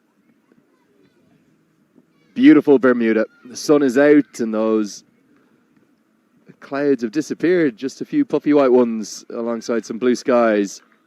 So we're all set for the chase. It's 195 that is required by the Cayman Islands. It's going to be a very tall task. They'll need to lean heavily upon their captain, Ramon Sealy, who is taking strike. And facing up to Kaleem Sana, who immediately wraps Sealy on the back pad. Might not quite have pitched in line. Sana was ending yesterday 4 wickets in a very heavy defeat for Canada. He's got a good yard of pace and does get good movement with the new ball too.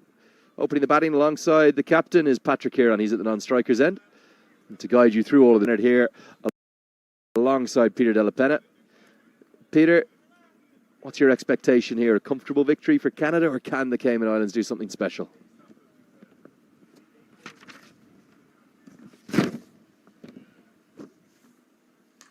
I think Cayman just let Canada slip away there with that late cameo from Dylan Haligert. 28 not out off 10 balls. Really made life difficult for Cayman Islands. If they kept them to around 160, they were in with a shot. 195 might be just a bridge too far. A Somerset bridge too far, perhaps. I think it might be a bigger bridge than a Somerset bridge too far, Peter. Very narrow bridge, that one.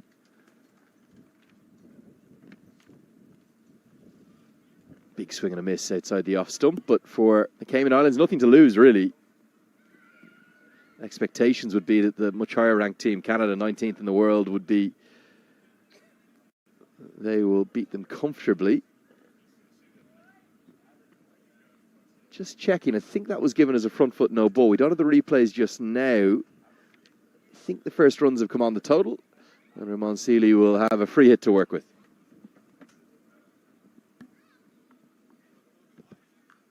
I think so, yeah.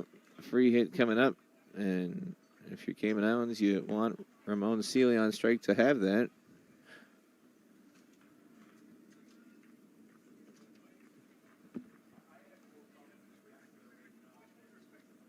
He's got 17 sixes in his career. T20 eyes for the Cayman Islands out of his 252 runs.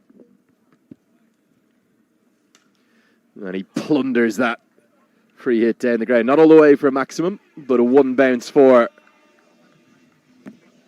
as the first runs off the bat for the Cayman Islands in the chase.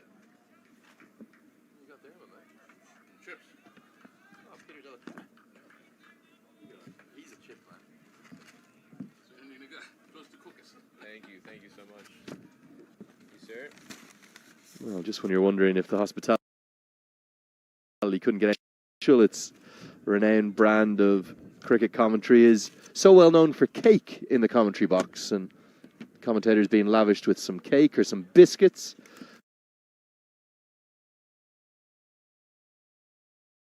Instead of the cake, where to have lost his wallet again, which are being shared around the commentary box right now. So I wonder if we could do that for a few moments. Really impressed me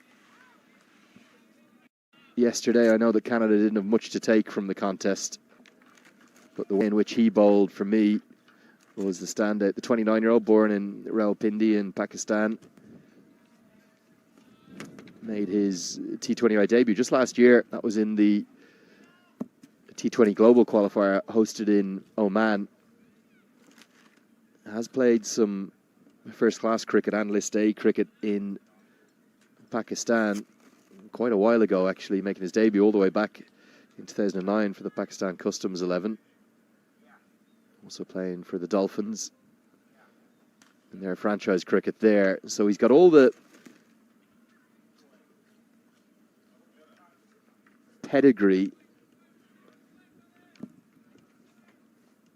Most remarkable thing about his GT20 campaign this year was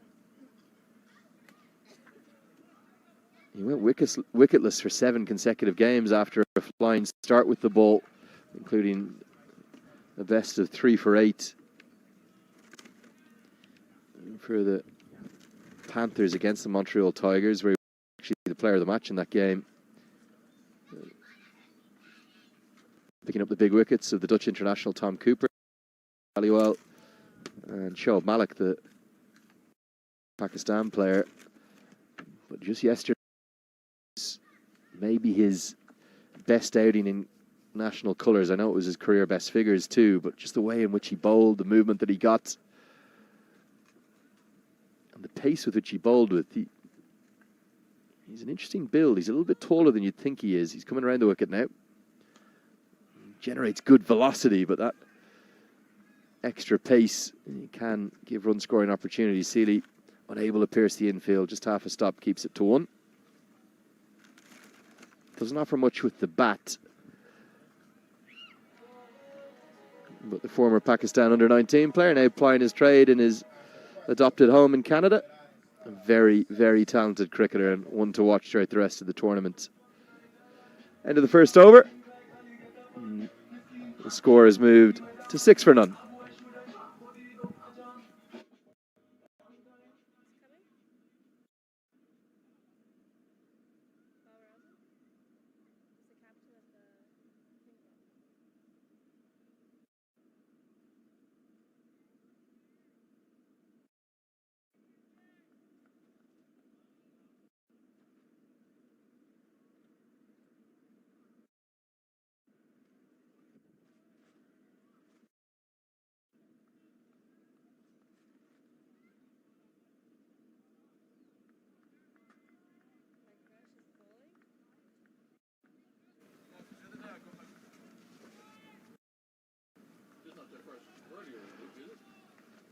Big man. Let's open the bowling from the far end. Keep your eyes on the pace here by Jeremy Gordon. He's got a score to settle after his figures yesterday. Went around the park, didn't he? Most expensive 4-over spell of the tournament thus far.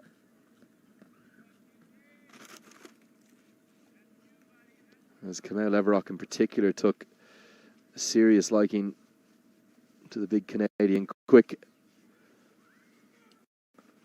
He's 36 years of age now. He is fast and fearsome, to say the least. 1 figures yesterday. Leverock smashed 26 off and over off him.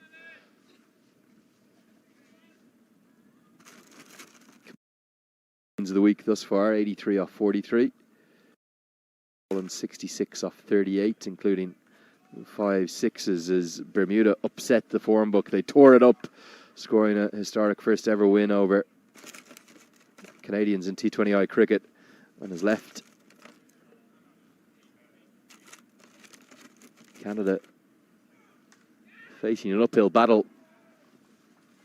It's nicely played. Going to just have the legs to get to the boundary. That will be surely 4.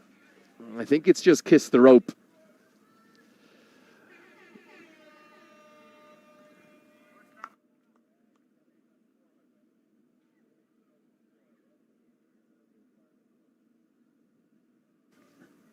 Quite clearly kissing the rope and given as 4 after a little bit of a conferring. I think the umpire is down on the sideline just assisting, kissing into the advertising cushions. Good effort from backward point fielder, but he should have known. Was that a conferring or a lecture? I'm not sure what it was there, Lenny. I heard a lot of words coming from beyond the boundary towards Mr. Sana from officials and people with passes. And brilliant work from our photography team. I'm going to give him a shout out. My man Lauren. Yeah, just give a big shout out to Lauren Morrissey, who not only has evidence, photographic evidence, but he captured that freeze frame of when that ball was making contact with the rope. Wasn't quite the kick of Mohamed Nabi, when Mohamed Nabi was lying on the far side of the rope, trying to push the ball in to run Ed Joyce out in Belfast. Yes, I'm still Still remembering that one. Do I need to start to belt out the frozen lines, Lenny? Let it go. Let it go. No ball signalled here. Back to the cricket. As we see Peter Della Penna's karaoke hopefully being saved for downtown Hamilton next weekend. Big Jeremy Gordon just overstepping, so it's going to give Patrick Huron another free hit to work with. Seeley faced the first one. What can Huron do? It's funny, at this level, obviously, we don't have the ability to do official boundary checks or utilize DRS for third umpire decisions. Field can change, remember, for this free hit because there's a different batter on strike. So sometimes you do rely a little bit upon maybe the fielders themselves or people close to the outfield, a little bit like you would in club cricket, just to adjudicate those close calls on the boundary edge. Here comes the free hit. Can't get anything on it, but he's going to have to reload it. We will see two signals here from the umpire. The first one will be the wide, and the second will be the lasso above the head to indicate that the free hit is still in play. Did I just hear you say lasso? Thought we get a bit of Texas style to rouse you from your slumber. I think in Texas they call it a lasso, Lenny. A lasso. Ted Lasso. Lasso. I think it's a Not a lasso. Who is this lasso that you're referring to? When you lasso a rope. Double O, Peter. Double O. Lasso. No. Lasso. We'll check that with some of our more esteemed and knowledgeable American viewers. Lasso. You clearly never came down to the Houston Rodeo. You skipped out on that one last year. They did lassoing. Here comes the free hit again. And this is slapped away, spanked if you will, all the way for 6. Right onto the bank, and loud cheers from the Cayman Islands bench in particular. Just a little restricted with what we can show you at the moment in terms of replays, just trying to clean up a few things. But one thing is for certain, that was an almighty strike into the offside. 6 to the total. Oh, you know what else they have at the rodeo, Money? Mutton busting. And that one was busted high over the cover boundary. You're asking a fellow Islander from that part of the world, Lenny. He's never going to give you the right answer. They don't do lassoing and they don't do lassoing up in London, the part of London that Luke is from. So I don't know why you're asking him for verification. We'll get that checked, Peter. We'll come back to that. Could be a run-out chance. Would have been gone. Excellent work at backward point. It was picked up cleanly by Pargat Singh. And look at the emotions, the reaction. He thought he had the Cayman Islands captain back in the hutch, but he couldn't quite affect the direct hit. After 2 overs, Cayman Islands at 21 without loss. 21 without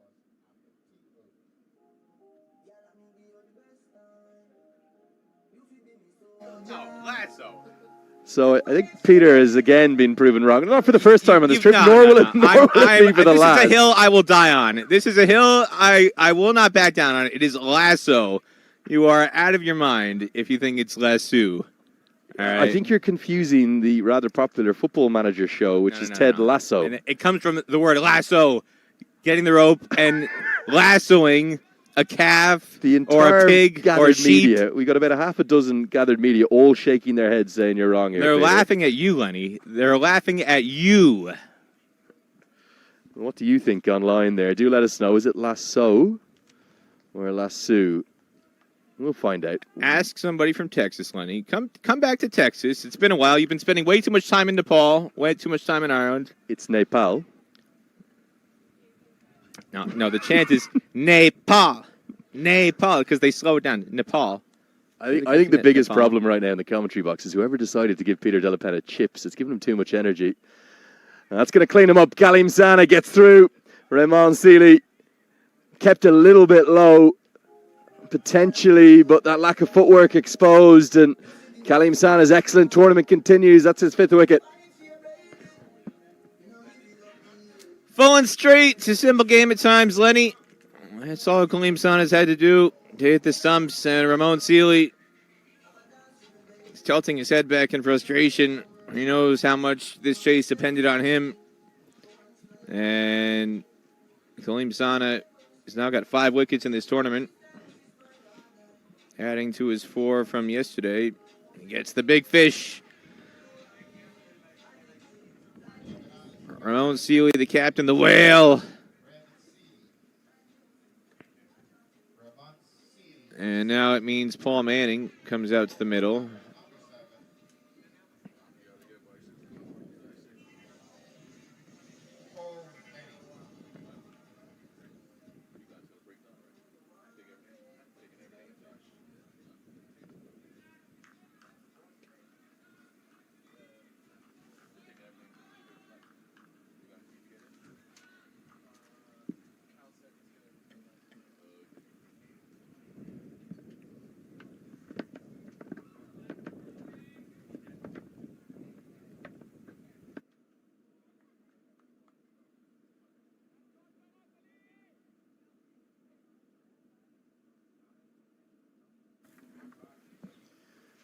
So with the Cayman Islands losing their first,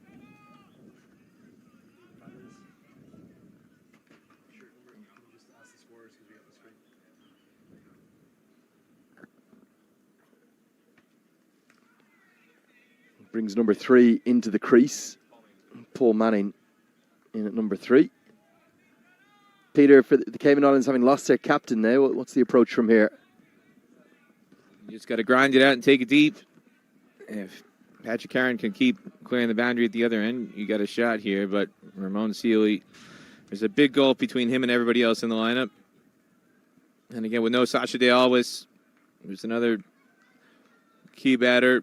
He's missing the tournament due to injury. Just thins out Cayman's batting chances.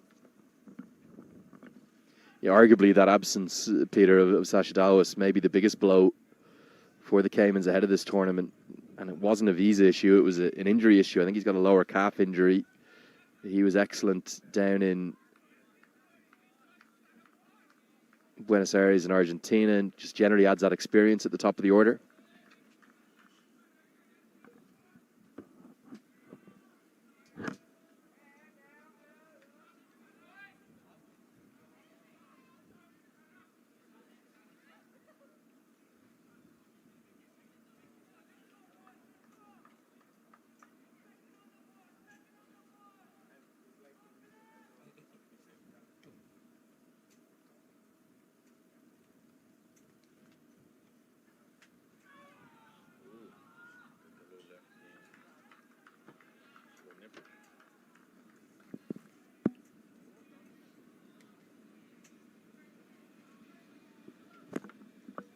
Another play and a miss. We've seen with Kaleem Sana here, Peter, is that ability to just skid them on as well. There's the movement, occasional movement back into the right-handed batters. But then there's also the one that just angles across and can keep low. And with this angle he's creating from around the wicket, he's really showing us all his skills. Fine left-arm seam bowling to the highest quality.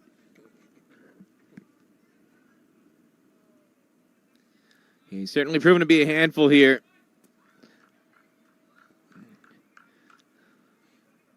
He's just got the radar slightly off. Though a lot of these plays and misses, if he gets it on off stump. We saw him break one stump already in this tournament yesterday. Broke it literally in half. He signed the stump afterwards after play ended. Might not be the first time it happens this week.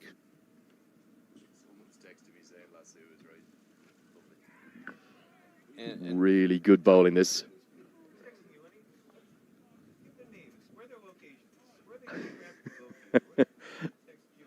Well, at the end of the third over, that was a maiden over from Kaleem Sana, really well bowled.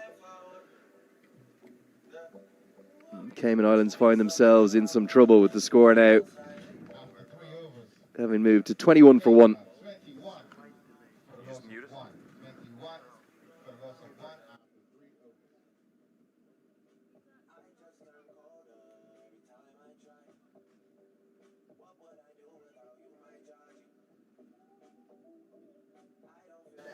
having not had some replays for the first 3 overs. We're back to full capacity. A few technical challenges there. Kaleem Sana looks in beautiful rhythm. Really, really impressive, those first 2 overs. It's a wicket maiden, in fact, of course, with that wicket coming off the first delivery.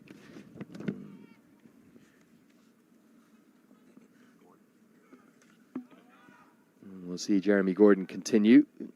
He just looked a little bit out of rhythm. His radar, including this delivery here, Peter, very much off. I don't think his radar is off. This is Jeremy Gordon. What you see is what you get. He bowls very fast, but on wickets like this, it can mean the ball goes faster to the boundary. Slow bowling has been the way to go. We've seen throughout this first 2 days. When you bowl like that, it just sits up waiting to be whacked. Just like it did by Patrick Carron there, just short of the rope, but sometimes pace on the ball isn't as wise as it first appears. Yeah, just a few, maybe inches rather than yards inside the rope. Very nearly travelled all the way for 6. A little bit of baseball style for the second time. We've seen it today. A round batted slap. Gordon going for 50 in 4 overs yesterday. Only bowled 8 deliveries thus far today. Already gone for 19. Pace can be a blessing and a curse, particularly in T20 cricket. No, this is how Jeremy Gordon has performed throughout time. This is not anything new. Sometimes on wickets that are conducive to his style of bowling, he can blow somebody away, but these wickets, it's not entirely shocking to see him be expensive.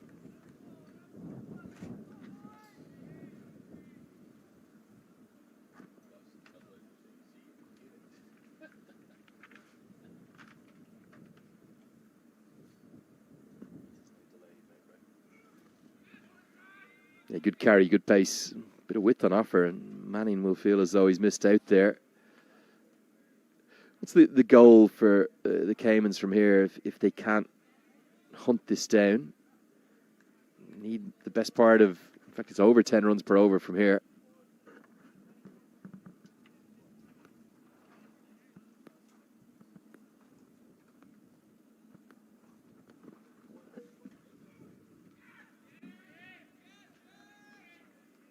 What are they aiming to get towards? Again, net run rate always comes into play in these events, so mitigate the damage as much as possible. And if that means just stretch out the game as long as you can, they're going to bat 20 overs. It's just a matter of how far they get. 195 is probably out of reach now that Ramon Sealy's been dismissed. But if swing and a miss this time. End of the 4th, 26 for 1. If they can get to 150, 155, they'll take that confidence into the next matchup in this double round robin competition.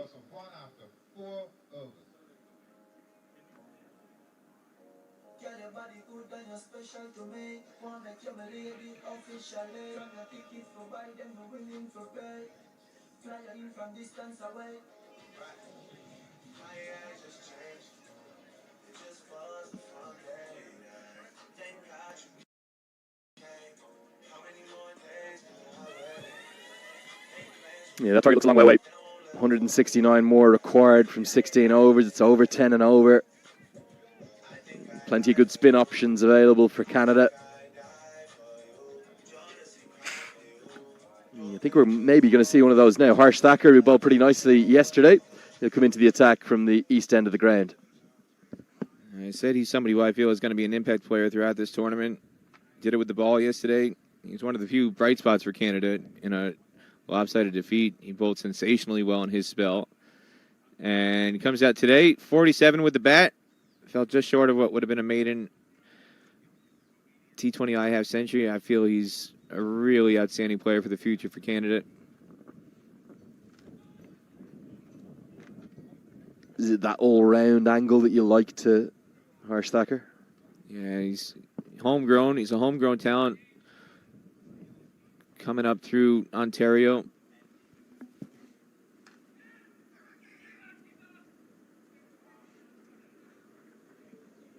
Kind of hard to say whether he's a batter who bowls a bit or a bowler who bats a bit. He really is an out-and-out all-rounder. When he came up through the junior system, he was more so a batter for sure. He's 25. He's going to turn 26 at the end of this month. We're on October now, October 1st. But in the senior side, he's definitely had more opportunities bowling. Big inside edge on this one, so no appeal from Tucker. But coming up through the Canada under-19s, he was definitely a batter first.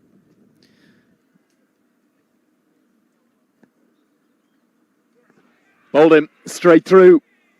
Just a little bit too good for Paul Manning, the vice-captain, who's had maybe the most forgettable innings of the tournament thus far. It's a 10-ball duck.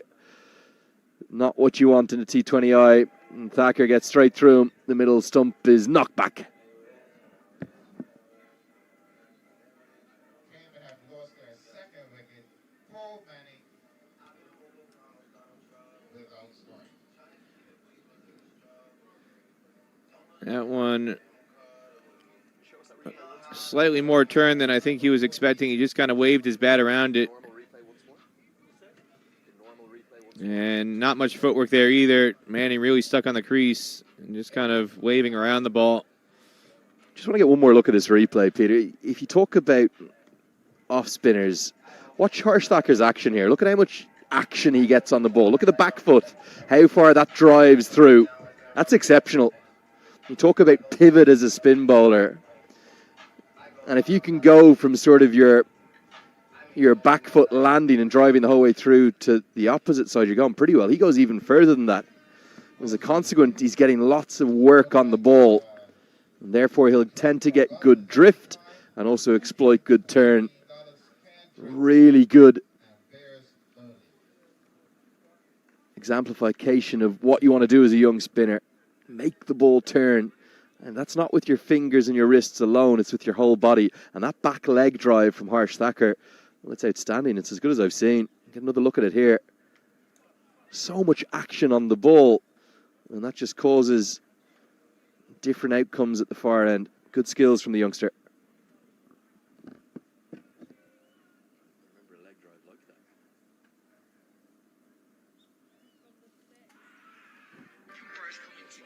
And he's got another. Make that 2 in the over. It's the Harsh Thacker show right now here in Whitehill in Canada.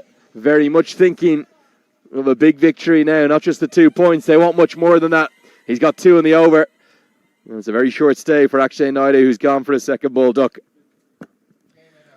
This is essentially a Yorker. Naidu plays over the top of this, very full. He just needed to jam that out, and instead he tries to play across the line to a ball that you're never really going to score more than a single off of. All he needed to do was just jam that out with the toe of the bat. Instead, he just plays over the top of it.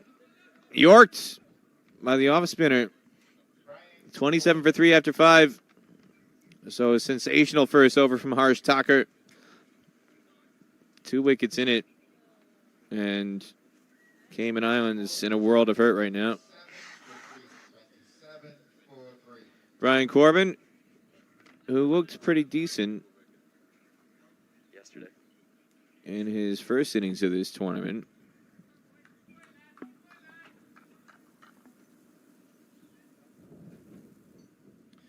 Corbin with 61 runs in his T20I career. This is only his 5th appearance for the Cayman Islands, but 24 not out was what he did yesterday, and that was a career best for him. Change in bowling for Canada too. One big, fast, quick bowler replaces another. Dylan Halinger will come into the attack now for Canada from the bridge end of the ground.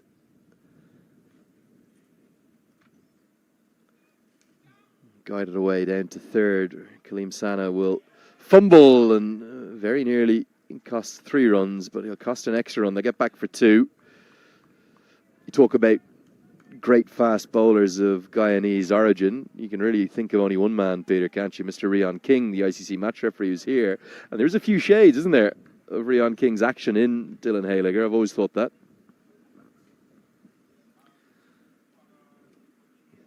No love for Colin Croft, Lenny?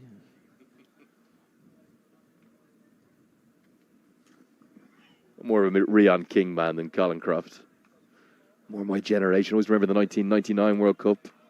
That brilliant West Indies kit with the the beautiful sun and the palm tree in the middle of it. Curtly Ambrose, Courtney Walsh, Merv Dillon, Rion King. That was the fearsome foursome in that World Cup. Did you get to see them play in person when they came to Ireland? I did. I was there, and West Indies took on Bangladesh. It was a freezing cold early May day. That one's kept a bit low through to the keeper. The manager of that team was Clive Lloyd. I don't know if I told you the story before. Hopefully I haven't. But it was that cold that he was wearing probably every layer that he had watching on in the Clontarf clubhouse. And he was wrapped in an Irish rug. I think at one point he was brought out a pint of Guinness to try and help warm him up, but I'm not sure if he turned it down. But it was amazing to see my idols, my heroes, put down. Really good bowling, exceptional fast bowling from Dylan Haylinger. But Wijeratne, who's appealed for every ball that he's held on to, has put down the chance. It came sharply to his left, but a definite chance he'd have expected to take. And then we almost had a chance to the non-strikers, and as Brian Corbin was awfully casual walking back to his crease. Pargat Singh kept on appealing from mid-wicket. Here's the chance off the bat. Vijay Irani was moving to his left and shelled it. But then we'll see Vijay Irani going to his left, right around neck height is where this one was. He just got his hands into a slightly confused position. But then the slip fielder, Aaron Johnson, picks it up. Now, not sure if we can keep going there. There was a chance at the non-strikers end. You're more focused on the drop, really. He should have been taken. He got himself into a muddle. Didn't know whether the hand should have gone high or low. And as a consequence, catch went down. End of the sixth over, end of the power play. 3 wickets have come in it. The Cayman Islands, not much to cheer. With the score 30 for 3. Cayman on 30 for 3. 30 for 3 out of 6 overs.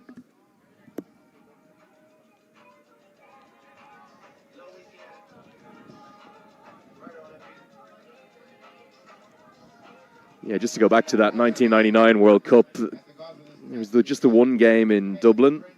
I think there was a game in the Netherlands too, if I remember correctly. There's definitely 3 or 4 games up in Scotland at the Grange Club, where Scotland, having qualified, pipping Ireland in the third place playoff at the ICC Trophy in 1997. That was out in Malaysia. Hosted on artificial wickets, would you believe, that tournament in Kuala Lumpur. It shows how far the associate game has come. And I think it was one game. Did Sri Lanka maybe play a game in the Netherlands? Seems to be what I remember. Maybe South Africa were there. It would have been South Africa. Kenya, South Africa at the VRA. South Africa won by 7 wickets, May 26, 1999. That was the only game that was in the Netherlands. Just the one in Dublin, too, at the Clontarf ground, West Indies, Bangladesh. All the fun of the fair. I'm not too sure what that one's missed. Vijay Ratne seems to be involved almost every ball at the moment again.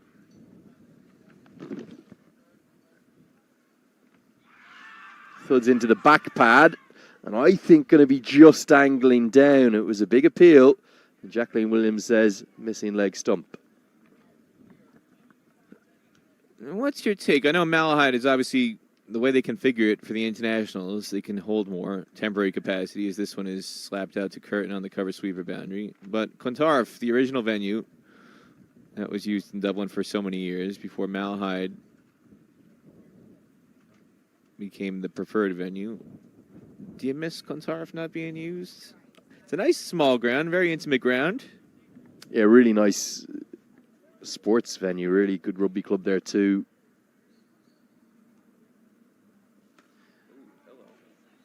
Hello is right all the way. Going to be a big hit. Corbin's first ball. He doesn't want to have a look. He wants to go big or he wants to go home, and right now he's gone massive. That's a big hit, maybe as big as we've seen, straight down the ground.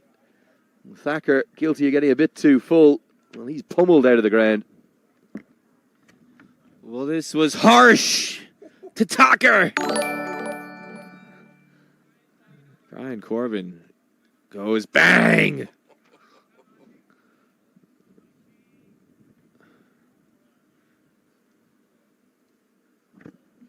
Well, I know this feeling ever so well, Peter. Not the wicket-taking feeling that Harsh Thacker showed us, but the waiting for the ball to come back after you've been dispatched for 6. There's no feeling like it as a bowler, particularly as a spin bowler. Because the game has to be held up. The umpire's got to check the ball. The batter just prolonging that agony by coming down and batting the wicket down too. Great thing about being a bowler, though, you always have a chance to come back. It's going to be back-to-back maximums. He's only faced 2 balls. He goes bang, bang. Maybe Brian Corbin is trying to emulate Dipender Singh Airi, who smashed a T20 I-50 off just 9 balls. What a start to his innings, 6-6.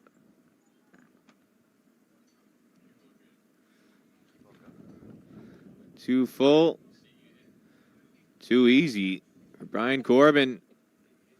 He just spanks that one straight down the ground. Well, that second replay is a perfect example of why they say it's the best place to hit. And this time he leaves one alone outside the off stump. Thacker, frustrated with himself, claps his hands in that frustration. A little bit of a fight back in that over from the Cayman Islands. 13 have come off it. And as we get to the end of the 7th, the score now 43 for 3. Let's take a look at the respective run worms. There's going to be a big difference here, Peter, isn't there? Because it was a flying start before that triple wicket burst from Canada. Aaron Johnson, he's the difference right now in this match. 50-plus runs off the first 4 overs before 3 wickets fell on a clump for Canada. We see wickets falling in a clump as well for Cayman, but just that start, massive difference that Aaron Johnson provided. What you'd love to see from the Cayman Islands here is them just to keep going. They really do have nothing to lose. There's no expectations on them. All the pressure in a funny way is on Canada. Just keep throwing the bat at every ball.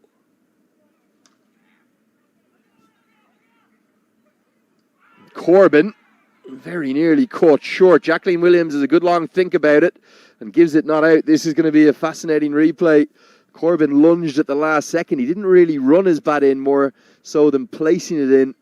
Maybe he's just got home, or he certainly has the benefit of the doubt. Sodman's up for the captain. Yeah, he was definitely there, but instead of dragging his bat across the line, he tries to kind of place it down. And we don't have the best view from that down the pitch shot. The best angle is going to be from side on, but Sudman Zafar with a tremendous effort, the captain. It was almost a no-look fielding effort, wasn't it? He just flicked it, not really in anticipation of being able to affect the run-out, but, well, that first look at the replay made it look incredibly close. Instead, Corbin survives. He's going to keep throwing the bat at it. Really enjoying the way he's going about it. 6-6 and now 4. He's off to a flyer. If he can keep going, we could have some real entertainment, some Sunday afternoon entertainment. Here's the kind of a third-man angle.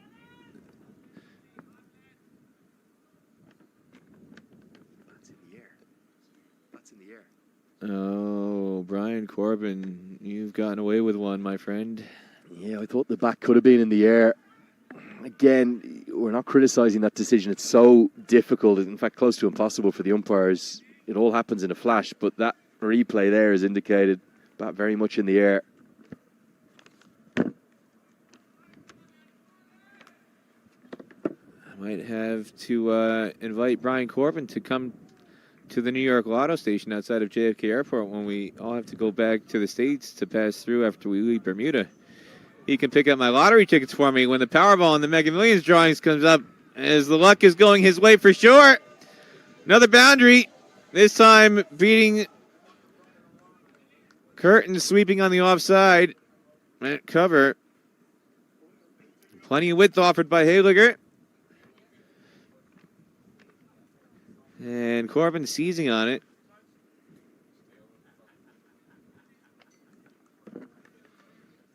Yeah, I think the big factor here is the home crowd who've stayed in to enjoy the action. They're very much cheering the Cayman Islands on. They know that's only going to help Bermuda's cause. Good to watch Brian Corbin, isn't he? Why wouldn't he be strutting around the crease with the look of a man who's flown to 20 from his first 6 deliveries? 43 years of age. He's going to turn 44 on the 16th of this month.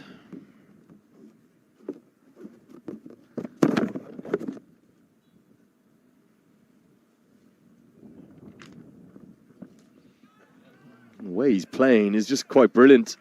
He's getting himself into a ready position that wherever the ball's delivered, he's just throwing his hands at it. And that extra pace of Hayliger has contributed to those 3 boundaries. A flick off his legs and a nice fight back from the Caymans over the last 2 overs, all driven by Brian Corbin. He's on fire. And he's turning back the clock. The 43-year-old playing with the gusto of somebody half his age. 2 boundaries through the offside, and now evens it out. Making sure the wagon wheel gets marked up on the leg side too. Flicking that one over fine leg. And Cayman just calling back here. Sodman Zuffer is going to replace Harsh Tucker. And I'm not sure if that means Harsh Tucker is going to change ends, because pace hasn't really worked at all from the opposite end of the ground.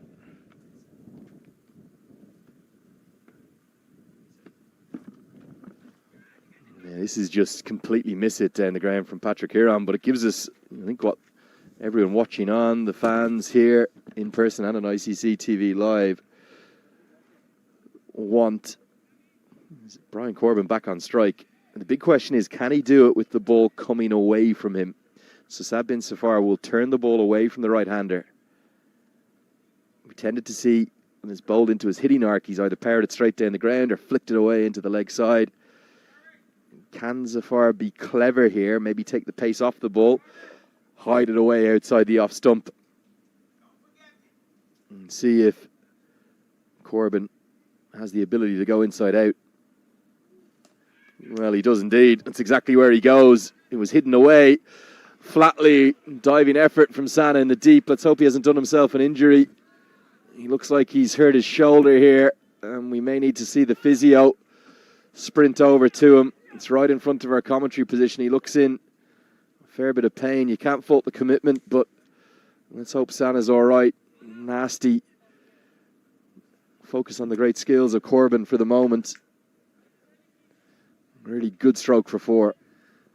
Yeah, it was just kind of an awkward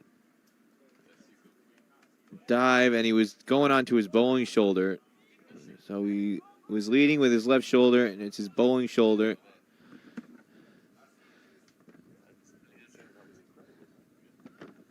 You can see now the third umpire as well coming over to check on him, Vijay Malella out of the USA. Oh, the Canada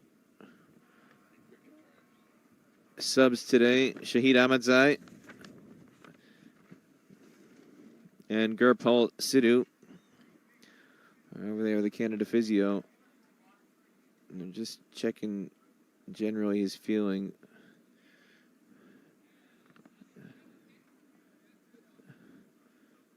So he's going to stay off, and it's going to mean that I believe Dilpreet Bajwa is going to come on as a substitute. For me, I'm no expert, but I don't think that's going to be too bad. I think it's more of a jarring than something like a dislocation. Back live with you now. Not hidden away outside the off stump. So let's hope that Kaleem San is all right. Looks to be getting the correct care. It's actually Shreyas Mova. There were 2 guys who took off their substitute jersey. Shreyas Mova and Dilpreet Bajwa. And Mova is the one who comes on. He's at extra cover right now. Well, there's the Canada team bus. They've been watching live. They think this is over. It's not over. Well, Brian Corbin is out there. That's another big one. It's not just down the ground. He can hit into the leg side too. And I think Zaffar's got to get it away outside the off stump. Instead, he bowls into the hitting arc, and he's hit almost out of the park. Look at these 2 kids. They get their hands on the ball. Well, Brian Corbin came into today with 3 sixes in his T20I career. He's doubled that today. Oh, well done. Well done. And he's given the kids something to keep an eye on out there on the boundary on the far side of the ground from our commentary position. That's probably the better line, but does Saad bin Safar not need to bowl a little slower here? Why is he bowling so flat? It's his style. This is his natural bowling style. He's somebody who traditionally bowls very flat, skids it on, doesn't really turn it much as a left armer, just kind of darts it in. Half an appeal from Wijeratne, who thinks everything is out. Oh, you were given some stick with regards to some of the appeals earlier. Lenny, I don't know how it works in Ireland. Is it 67 for 3 after 9 overs? Where I come from in America, the ball comes out of the middle of the bat. You don't really appeal for that. I don't know how they play cricket in Ireland, or for that matter in Canada. Well, I'm right there with you. I think the man who, remember, put down the catch of Patrick Heron, Shremantha Wijeratne, has been appealing for literally everything, even when it's coming out of the middle of the bat. I just wonder, maybe one of the umpires maybe have a little word with Wijeratne to tone it down a touch. I think there's also, joking aside, there's a little bit of the boy who cried wolf within instances like that. If you appeal for everything, the umpires are almost inclined to not give you ones then that might be closer. Nikhil Dutta into the attack. You were talking before about Kuwait and Saudi Arabia in the Asia qualifier. Nikhil Dutta, born in Kuwait City. He's grown up his whole life in Canada, but at the time his dad was working in Kuwait. So nearly another chance. Is this a feathered edge? It's given us runs, Peter, so has Shremantha Wijeratne, just as we're talking about him, put down another one behind the stumps. This one might be harsh to call that one. I think it may have gone off his knees. I don't think this went to glove at all.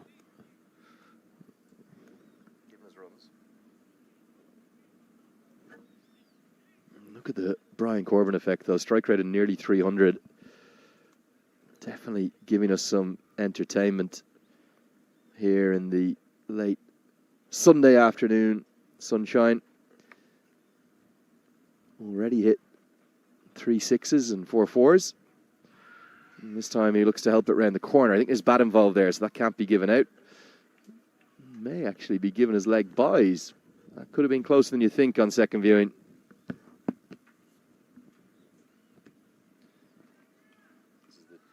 Here's the chance, or half chance. I don't think this went to glove. I think it went off his knee.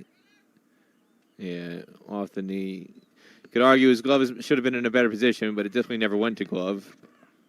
Well, he's celebrating again. He literally appeals for everything. If I was either of the two standing umpires at this point, end of this over, I'd be stepping in. Over-appealing is very much in the laws, not something you can do.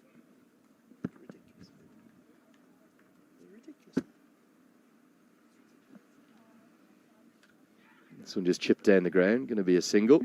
I'm also going to chalk it down in the drop catches column because of that over-appealing, Peter.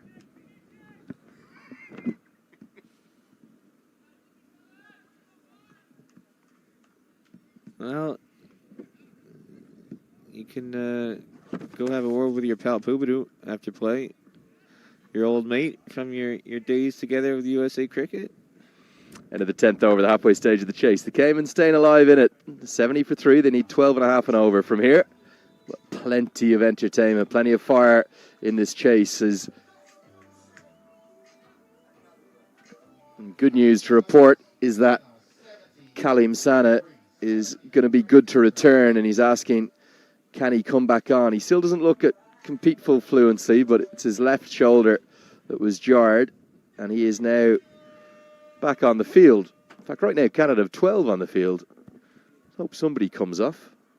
See if we can show you Kaleem Sana, who's out at long on right now, right in front of our commentary position, just to the right there.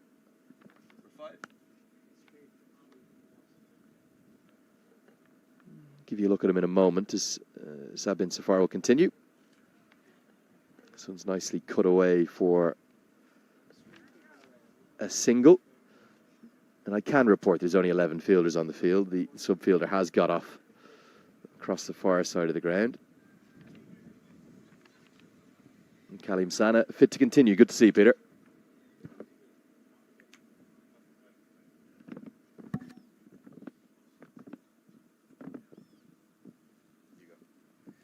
But is Brian Corbin fit to continue? No. Going for another 6. And the slow bowling has been the key to success. You talked about Sudman Zuffer just starting it in too flat. It's the one time he's given it a little bit more air. And what do you know, Lenny? It leads to a wicket. Brian Corbin gone for 34. It's 71 for 4 in the 11th. And that's the key. As a spin bowler, you're naturally inclined when someone's attacking you to go flatter. You actually have to do it differently and give it a bit of air, tempt them into that stroke, and that's exactly what he's done. Corbin didn't get this anywhere near out of the middle of the bat, and Harsh Thacker it is who takes a critical catch down at long on. The fun is over for Corbin, and maybe with his dismissal, there goes the end of the hopes of the Cayman Islands. Fine innings, though, from Corbin. In fact, that's Naidu's numbers, who was dismissed previous. It was Harsh Thacker who took the catch, so our team will get that tidied up, and there it is. 34 correction coming off just 16 deliveries. Harsh Thacker taking the catch. 7 boundaries, 4 fours, 3 sixes. Great ball striking, great entertainment, Peter.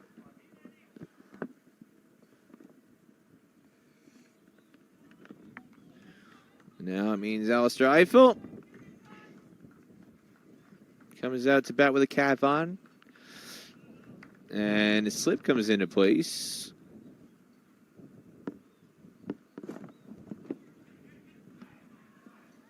Going to dash through for a quick single. We'll get there.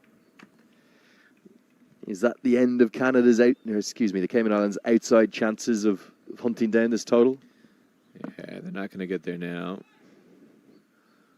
But again, just inching away to as many runs as possible. And again, it's not just what this does for Cayman Islands. What does this do for Bermuda? The more runs they get, the more to help Bermuda out. Yeah, and again, maybe just a little explainer on those kind of net run rate scenarios. We can't give you anything definitive now. There's only 2 games being played by each of the teams by the end of today's game day. But one reasonably simple way to look at it is this could be a chance. If it's carried, it's been put down. It may have just got there. And look at Sad bin Safar. He's furious, kicking the turf. Yeah, it definitely got there. Kalim Sana. Or check that. Not Kalim Sana. It's Gordon out there. Just come back live. I'll come back to this replay. It should be a good angle, that one. End of the 11th over. The score 72 for 4. Did this carry?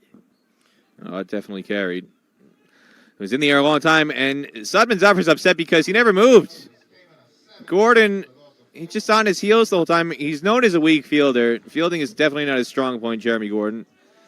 And that ball was in the air for a very long time. That replay doesn't really indicate how slow that ball came off the bat. It was fluttering in the air for a long time, and Jeremy Gordon, you could see from that replay, he just stayed on his heels the entire time, never moved forward, and then lunged forward late, and it just slipped through his palms. But he shouldn't have had to dive there. That should have been taken upright at waist height. Just a quick update. That's the points table. If you look at Canada's net run rate now, minus 4.3, that's because of that defeat to Bermuda yesterday. And that defeat to Bermuda, you have to remember, was by a large margin. But a simple way to look at the net run rate scenarios, they lost by 86 runs today. Were they to take an 86-run victory today, that would get them back to parity, back to exactly 0. And that could be about the scale of victory, particularly if catches like that were held on to. This time, ironically, having been very disappointed with one of his teammates' efforts, it's Sad bin Safar who can't hang on to the catch.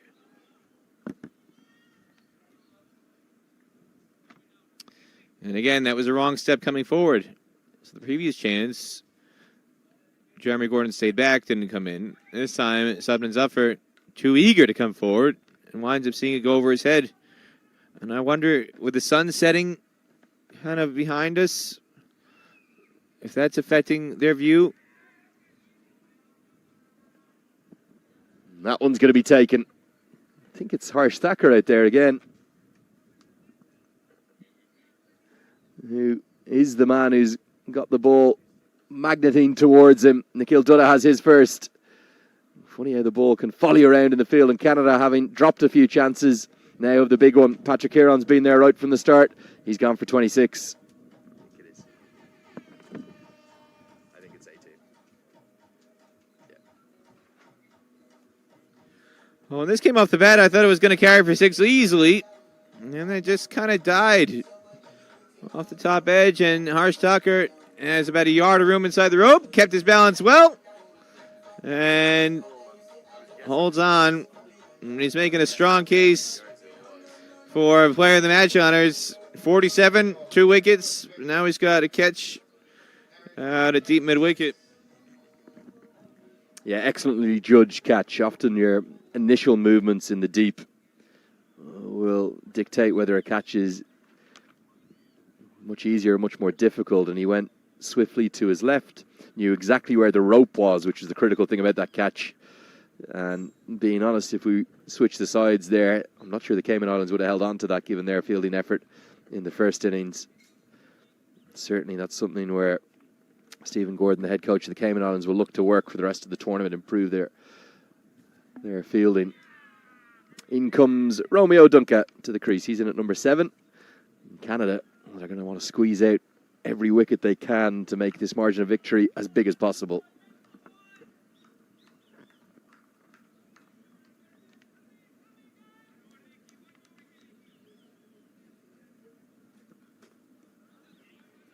This one's helped round the corner. Should be a couple because there's no one at short fine. It's only big Jeremy Gordon out at deep backward square who has to run around.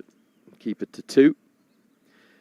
Peter, outside of that big shock in the first game, has everything else gone to expectations? You would have felt that Canada would have been too good for the Cayman Islands. Panama maybe gone a little bit better than you would have thought? Yeah, everything else is going according to form.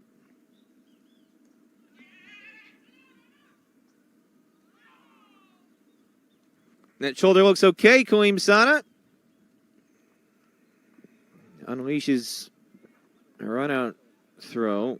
He's just giving it another stretch here. It's the first time he's had to exert that shoulder since jarring it on that diving effort, trying to save a boundary earlier. He's back on the field, and he's just stretching it out. It looked okay there to me, Lenny. Yeah, definitely just a jar. Nothing more than that. That's kept very low again. Gets us to the end of that 12th over. Score 76 for 5. He's still just feeling it a bit. I think he'd be all right, particularly with the rest day tomorrow. Let's get another look at the points table. Just go wide here and show you what's now a picture-perfect day. I think it's time to start thinking about an evening swim, Peter, on one of those beautiful Bermudian beaches. Maybe down on the south of the island. We're not too far from some pretty ones. Horseshoe Bay Beach, renowned as maybe the prettiest beach in the world, apparently.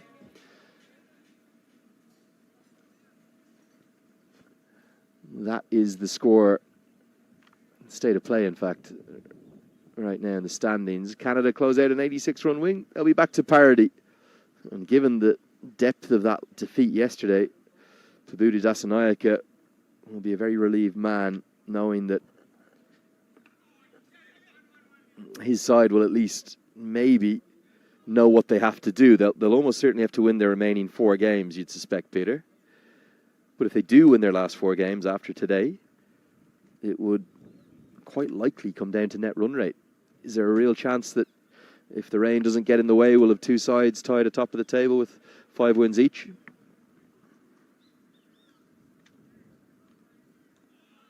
It's certainly possible. And Canada, if they can regroup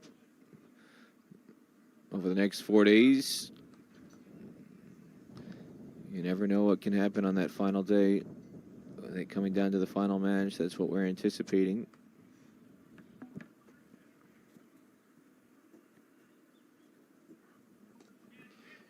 they did get back to parity from today's win, let's say that they closed out an 86-run victory here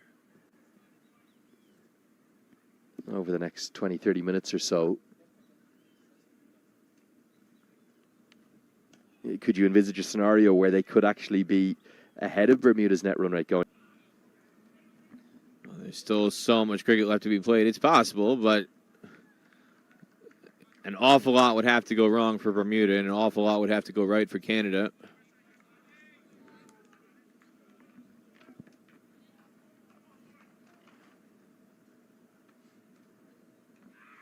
Edged away, past the slip that is in place. Should be a couple.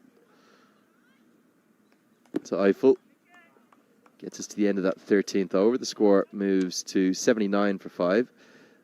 I suppose the only reason I'm asking that question, Peter, is it took the best part of 14 overs for Bermuda to chase down Panama's total. Could you see Canada really look to do a demolition job on Panama maybe once or twice? They've never played them in more recent times. They played them in 2021 once potentially, but they weren't in Buenos Aires at the sub-regional. Well, they would have played them in North Carolina in 2018 as well, and they won both those games quite handily.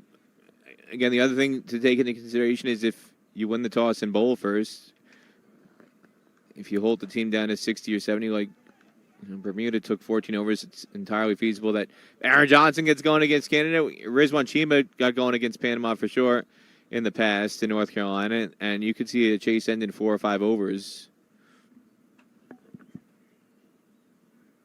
I suppose then the root of my question is, did Bermuda miss a trick with the way they approached this chase this morning against Panama? They've won with 7 wickets to spare. The number of wickets you win with in hand makes no difference to your net run rate. It's all about the number of overs you take to chase down a total. And definitely when they got to within 20, 25 runs of the target, you can afford to go much quicker. That's for sure. I'm just looking at the scorecards from 2018 in North Carolina as Dunca picks out long off. And a slightly theatrical catch taken out on the boundary at long off, but held on to in the end. Nicholas Curtin picks it out. So Cayman Islands now 81 for 6 is Alistair Eiffel. Tried to go big. Not big enough, though, as Curtin fights off the sun to latch on to that one. Yeah, Curtin's done well there. Maybe not completely regulation in the way in which he took it, but it's in the book, and Eiffel's gone for 4. Cayman Islands slide further. Canada, much more like normal business resumed. Remember, ranked 19th in the world, so if you consider that there's a 20-team World Cup we've got to look forward to next year, they'd consider themselves unlucky not to be there. Here is that catch. He went with the reverse hands, which is the right way to go. No problem in terms of the way in which he held on. Just to wrap up the point, Canada restricted Panama to 42 and 40 in North Carolina in 2018, and then they chased the first target of 42 in 4 overs. And then on the last day against Panama, they chased a target of 41 in 2.1 overs, with Rizwan Chima going wild and Navneet Dhaliwal alongside him. So you can do that when you've got the firepower. Again, that was a Canada lineup that was captained by Nitish Kumar at the time. You had Hamza Tariq, you had Dylan Haliger, you had Ravinder Pal Singh. You had guys up and down the order. Bermuda, the reason why you would caution them against going too hard, they don't necessarily have that depth. You could see them struggle a little bit, as this one's going to be given not out on the second. You could see them struggle a little bit, scratching around when Delbert Rollins and Kamal Leverock both got dismissed. Trey Manders was going really hard at one end, but he was struggling to get a partner to apply the same level of aggression, and that impacted Bermuda's ability to really go full bore at the target today. Here's the second, and Vijay Ratney can't get the bails off on the replay. Direct hit might have been interesting. Yeah, and I think that's really my my ultimate point here is that Canada, if they can take 24 hours to assess where they're at in this competition, I think they'll play Panama back-to-back. I think they'll play them, or if not back-to-back, certainly close to it. They'll play them on Tuesday and Friday, or Tuesday and Wednesday. I'll check the fixtures in a second. But they should be targeting those two games to try and do a demolition job on them to get their net run rate in order. They don't want to be placed in a position, if they have 4 wins from 5 going into that final game, that they don't just need to win the game against Bermuda, they need to win it by a margin. And that's where I think, for me, Bermuda have missed a trick today. I know they've taken the win. I know they're 2 from 2. I know be absolutely euphoric about that. But taking 14 overs to chase down that 90, I'm not certain that might not come back to haunt them further down the line in the tournament.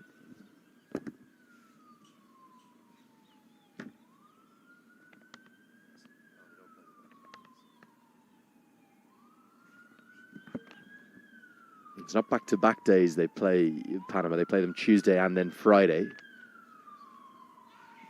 But I think Pubudu Dasanayak, he knows associate cricket so well. He knows the importance of net run rate. Get to the end of the 15th over, they scored 83 for 6. I think he'll be going, okay, job done today. We've got ourselves back towards parity. We're still quite a way behind Bermuda's net run rate because of that heavy defeat that we've suffered to them. But as we get another look at the points table here, you'll see that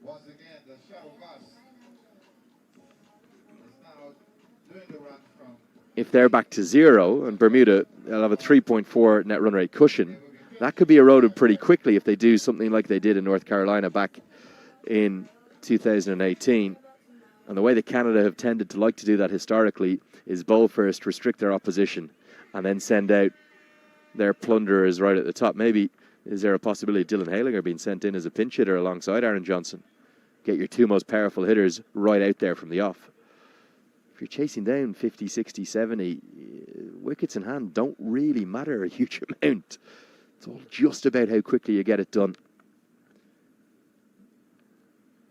I think if anybody's going to know that, it's going to be Pubudu Dasanayak, the head coach of Canada.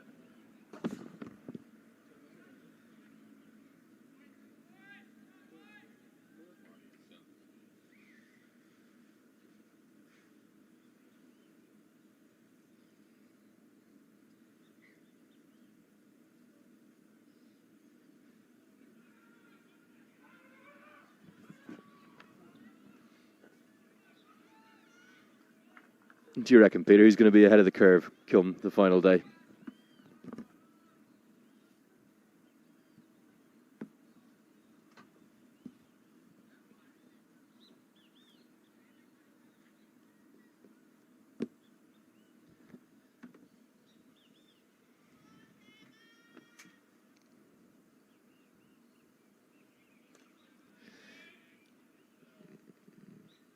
I just think that deficit is so big to make up for Canada.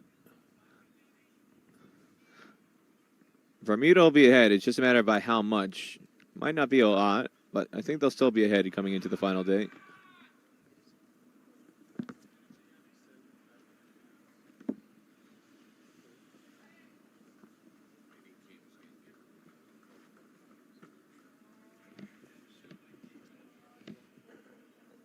Not just for the sake of it, Peter. I'm going to disagree with you. I think Canada have had their shocking performance in the tournament, where Bermuda were exceptional. They were really excellent on the opening day. But I think that Canada are going to approach their games against the Cayman Islands and the 2 against Panama in a different manner to the way that Bermuda are going to approach them. And Canada are thinking net run rate and net run rate only, not just the 2 points. 15 bowled, 84 for 6 the score. And I think they have that additional firepower and that additional depth that they can do that. So we could well end up with a position whereby all of the brilliance of Bermuda's opening day victory will mean nothing unless Bermuda wins 6 from 6. Canada could go into that final game. I know we're speaking well in advance of the huge amount of cricket to be played. But Canada could go into that final game with a more positive net run rate than Bermuda if they have 3 big wins. And therefore, the equation will be ever so simple on the final day. Bermuda win, they go to the World Cup. Canada win, they go to the World Cup. One thing's for certain, we're in for a lot of entertainment over the course of the next week.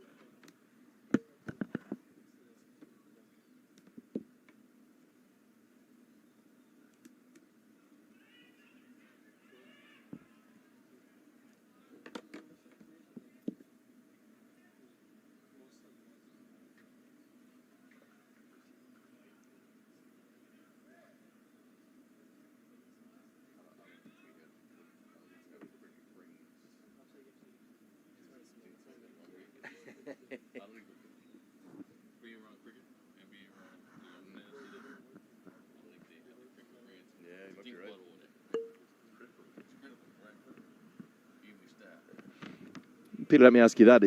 How important, how much of a priority do you think is placed upon that understanding, that knowledge of net run rate, given that it is the main tiebreaker?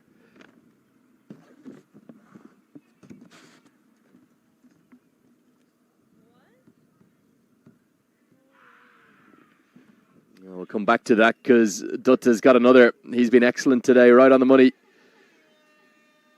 And a punch of the gloves for Ifil as he wanders off from Jeremy Gordon. Some camaraderie on show, but this was pretty full, pretty straight. And the umpire's finger was pretty quick to go up as well.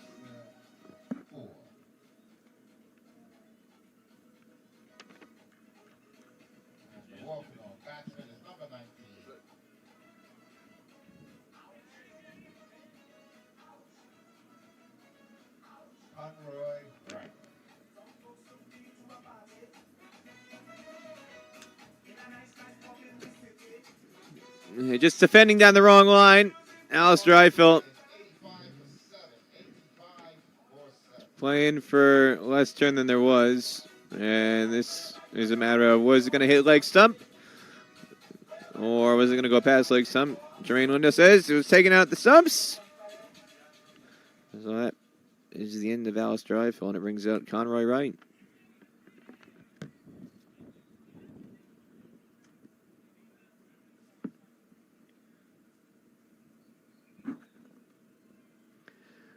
Can Conroy Wright try and use those long levers, try and pick up some boundaries?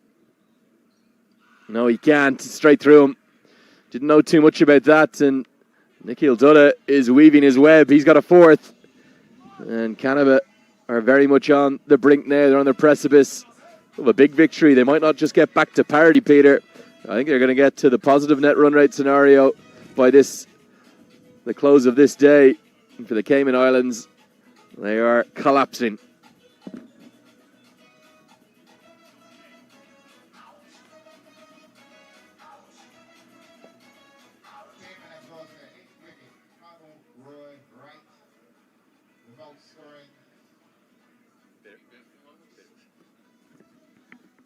Again, identical delivery. And if it wasn't going to be bold, it was going to be LBW. Hit the pad first and then just ricochets onto middle stump. Almost a carbon copy of the ball that got Eiffel, except that this time, Wright left a little bit bigger gap between bat and pad. And so it means Kevon Basil is going to face a hat-trick ball. We've seen a few hat-trick balls over the first 3 matches of this tournament. Nobody's gotten the magic ball to get the third one. This could be a chance, but not quite. Not going to carry. Won't have a hat-trick to his name. He won't have the 5-wicket haul either. He'll finish with the fine figures, though, 4 for 11. As the Caymans, well, they're teetering on the brink. Great spell of bowling. He's very much back with a bang, isn't he? Nikhil Dutta, 4 overs, 4 for 12.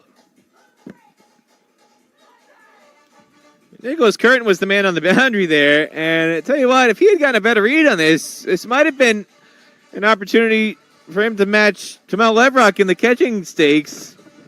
He got a very, very slow start to this one, coming off the boundary, and that allowed it to drop in safely, but that ball was in the air for what probably felt like an eternity to Nikhil Dutta.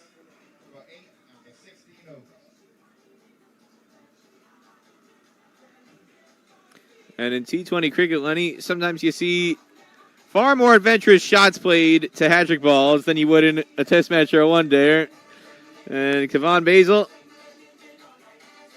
starting to go big for that one, miscuing it, but it falls short of Curtin coming in from the boundary.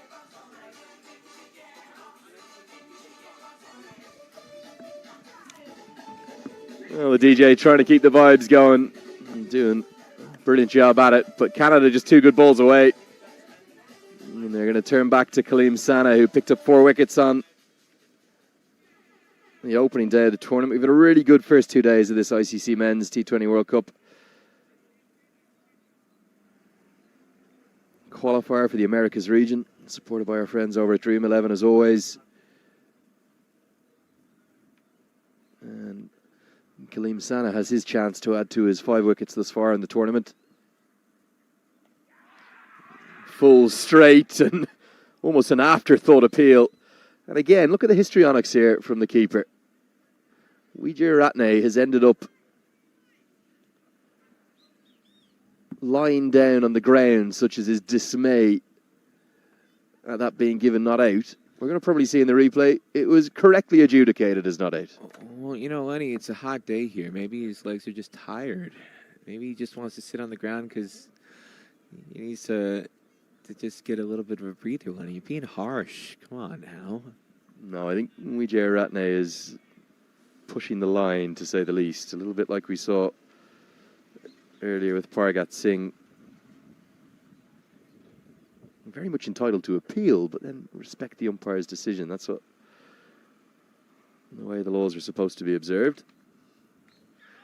And just 1 ball later, he's chopped on, and Kaleem Sana is going to join Alessandro Morris on top of the wicket-taking charts. That's his 6th. So the previous delivery was missing leg, and I think Jacqueline Williams is now having a word, rightly so, with Vijay Ratne, just saying, let's just tone it down a touch, please. Cayman Islands, they've lost their 9th, and Canada on the brink of a big, big win. Walking in is number 23, Alexander Morris.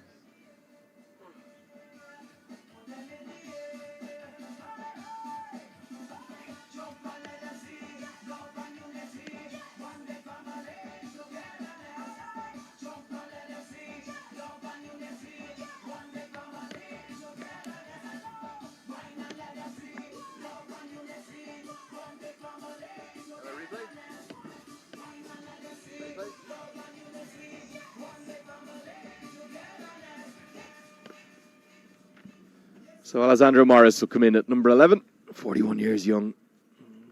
And he's going to be determined to keep Kaleem Sana out. He wants to stay joint top of the charts. Here's a look at the replay, just chopped on. He was going to back away, but cramped for room. He wanted to get it through the offside and just didn't back away far enough from leg stump to be able to access the offside and just chops it straight onto the stumps.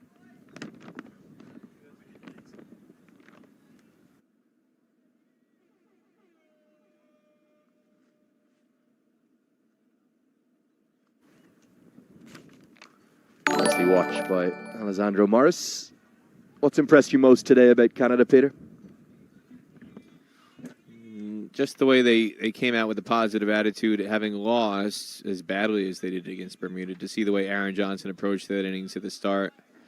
And then even after he got out and that clump of wickets fell 3 in a row, Canada was not really phased. Harsh Thakur came out, played aggressively, played positively, and then the way that Dylan Haliger finished the innings as well, everybody tried as best as possible to maintain that positivity.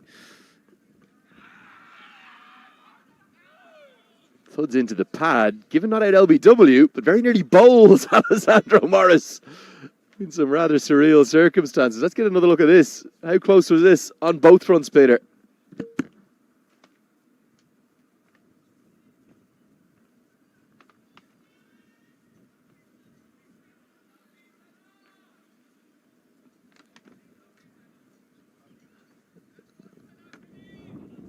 That one skids a bit low. It's angling maybe past leg stump, but then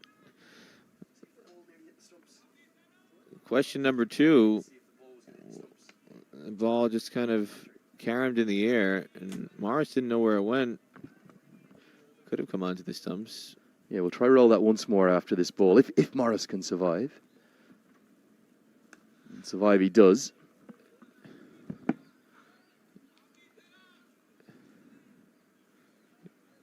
This one is angling towards leg, maybe going past leg stump, but the ball, it's going to backspin. There's a lot of English on this ball, and it just misses off stump there.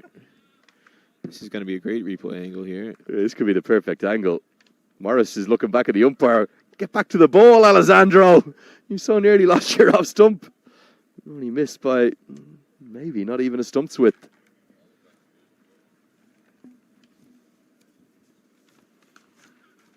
Nicely played by Morris. I wonder, does he know he's joined top of the wicket-taking charts alongside Kalim Sana? One blemish, I would say, for Canada, and not to be harsh, but Nicholas Curtin, somebody else comes out in his role to bat and is a bit more positive. Srimantha Wijayaratne, for example, you can't be coming in at number 5 in a T20 with as much firepower as Canada has and lasting 33 balls with a strike rate underneath 100. Canada conceivably could have scored well in excess of 200. They could have gotten to 210, 220 if Curtin had been a bit more industrious or somebody else batted in his place. He really struggled all innings long. He was on 25 off 31, hit his 6 off his penultimate delivery before getting out next ball. But that was his only boundary. He really struggled scratching his way through that innings, whereas Tucker was far more fluent at the opposite end. It's all these little things that matter in net run rate at the end of the tournament. This one's hit away. This could be the winning moment. It is safely held in the deep. And then Harsh Thacker maybe has just solidified his spot as the player of the match with his 3rd wicket.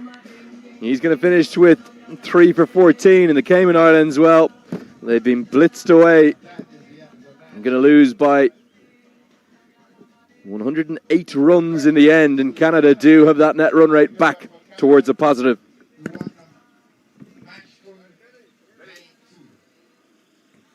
So Canada, who struggled so badly against Bermuda, the hosts, on day 1, they come back with a bang on day 2 of the tournament, wrapping up a 108-run victory. They put up 194 batting first and bowl out the Cayman Islands for 86 in 17.1 overs. And it was a match where there were plenty of heroes for Canada on this day.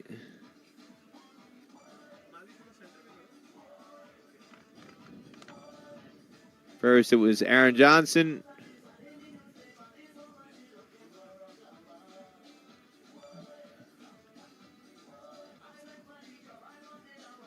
And then Harsh Thacker following him.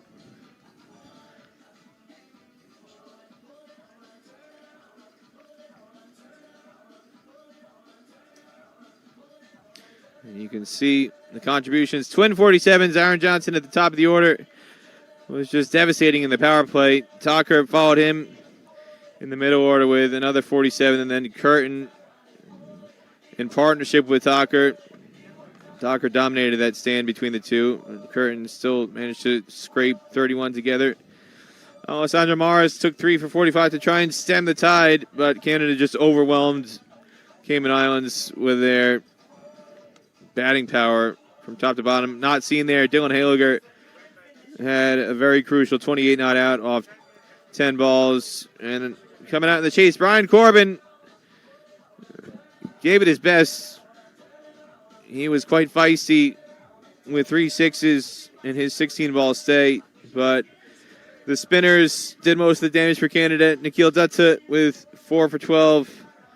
Subbanza for the captain, 2 for 17. Not on screen there. And Harsh Thacker, 3 for 14 as well. So a lot of candidates for player of the match for Canada. So many positive contributions from them throughout the day, and it takes them to 1-1 on the points table. And with that result now being logged will also give us the chance to see the net run rates, which will come up on your screen now in just a second, which we'll bring up now. And you can see that Canada have turned it around and turned around in a big way. They now have a positive net run rate and they're less than 3 runs behind Bermuda. And so that'll get us to the end of the coverage today. I want to thank Peter Della Penna for all his thoughts, and indeed our special guests on what's been a special day, Breast Cancer Awareness Day, to kick off Breast Cancer Awareness Month. Let's hope that plenty of funds have been raised for that very valuable cause. I want to thank Peter for all his thoughts, particularly his mispronunciations throughout the day. And we'll have plenty more banter with us on Tuesday. Rest day tomorrow. Do stay tuned for the post-match presentation, and you'll hear from me there, and we'll see you on Tuesday too. All the best.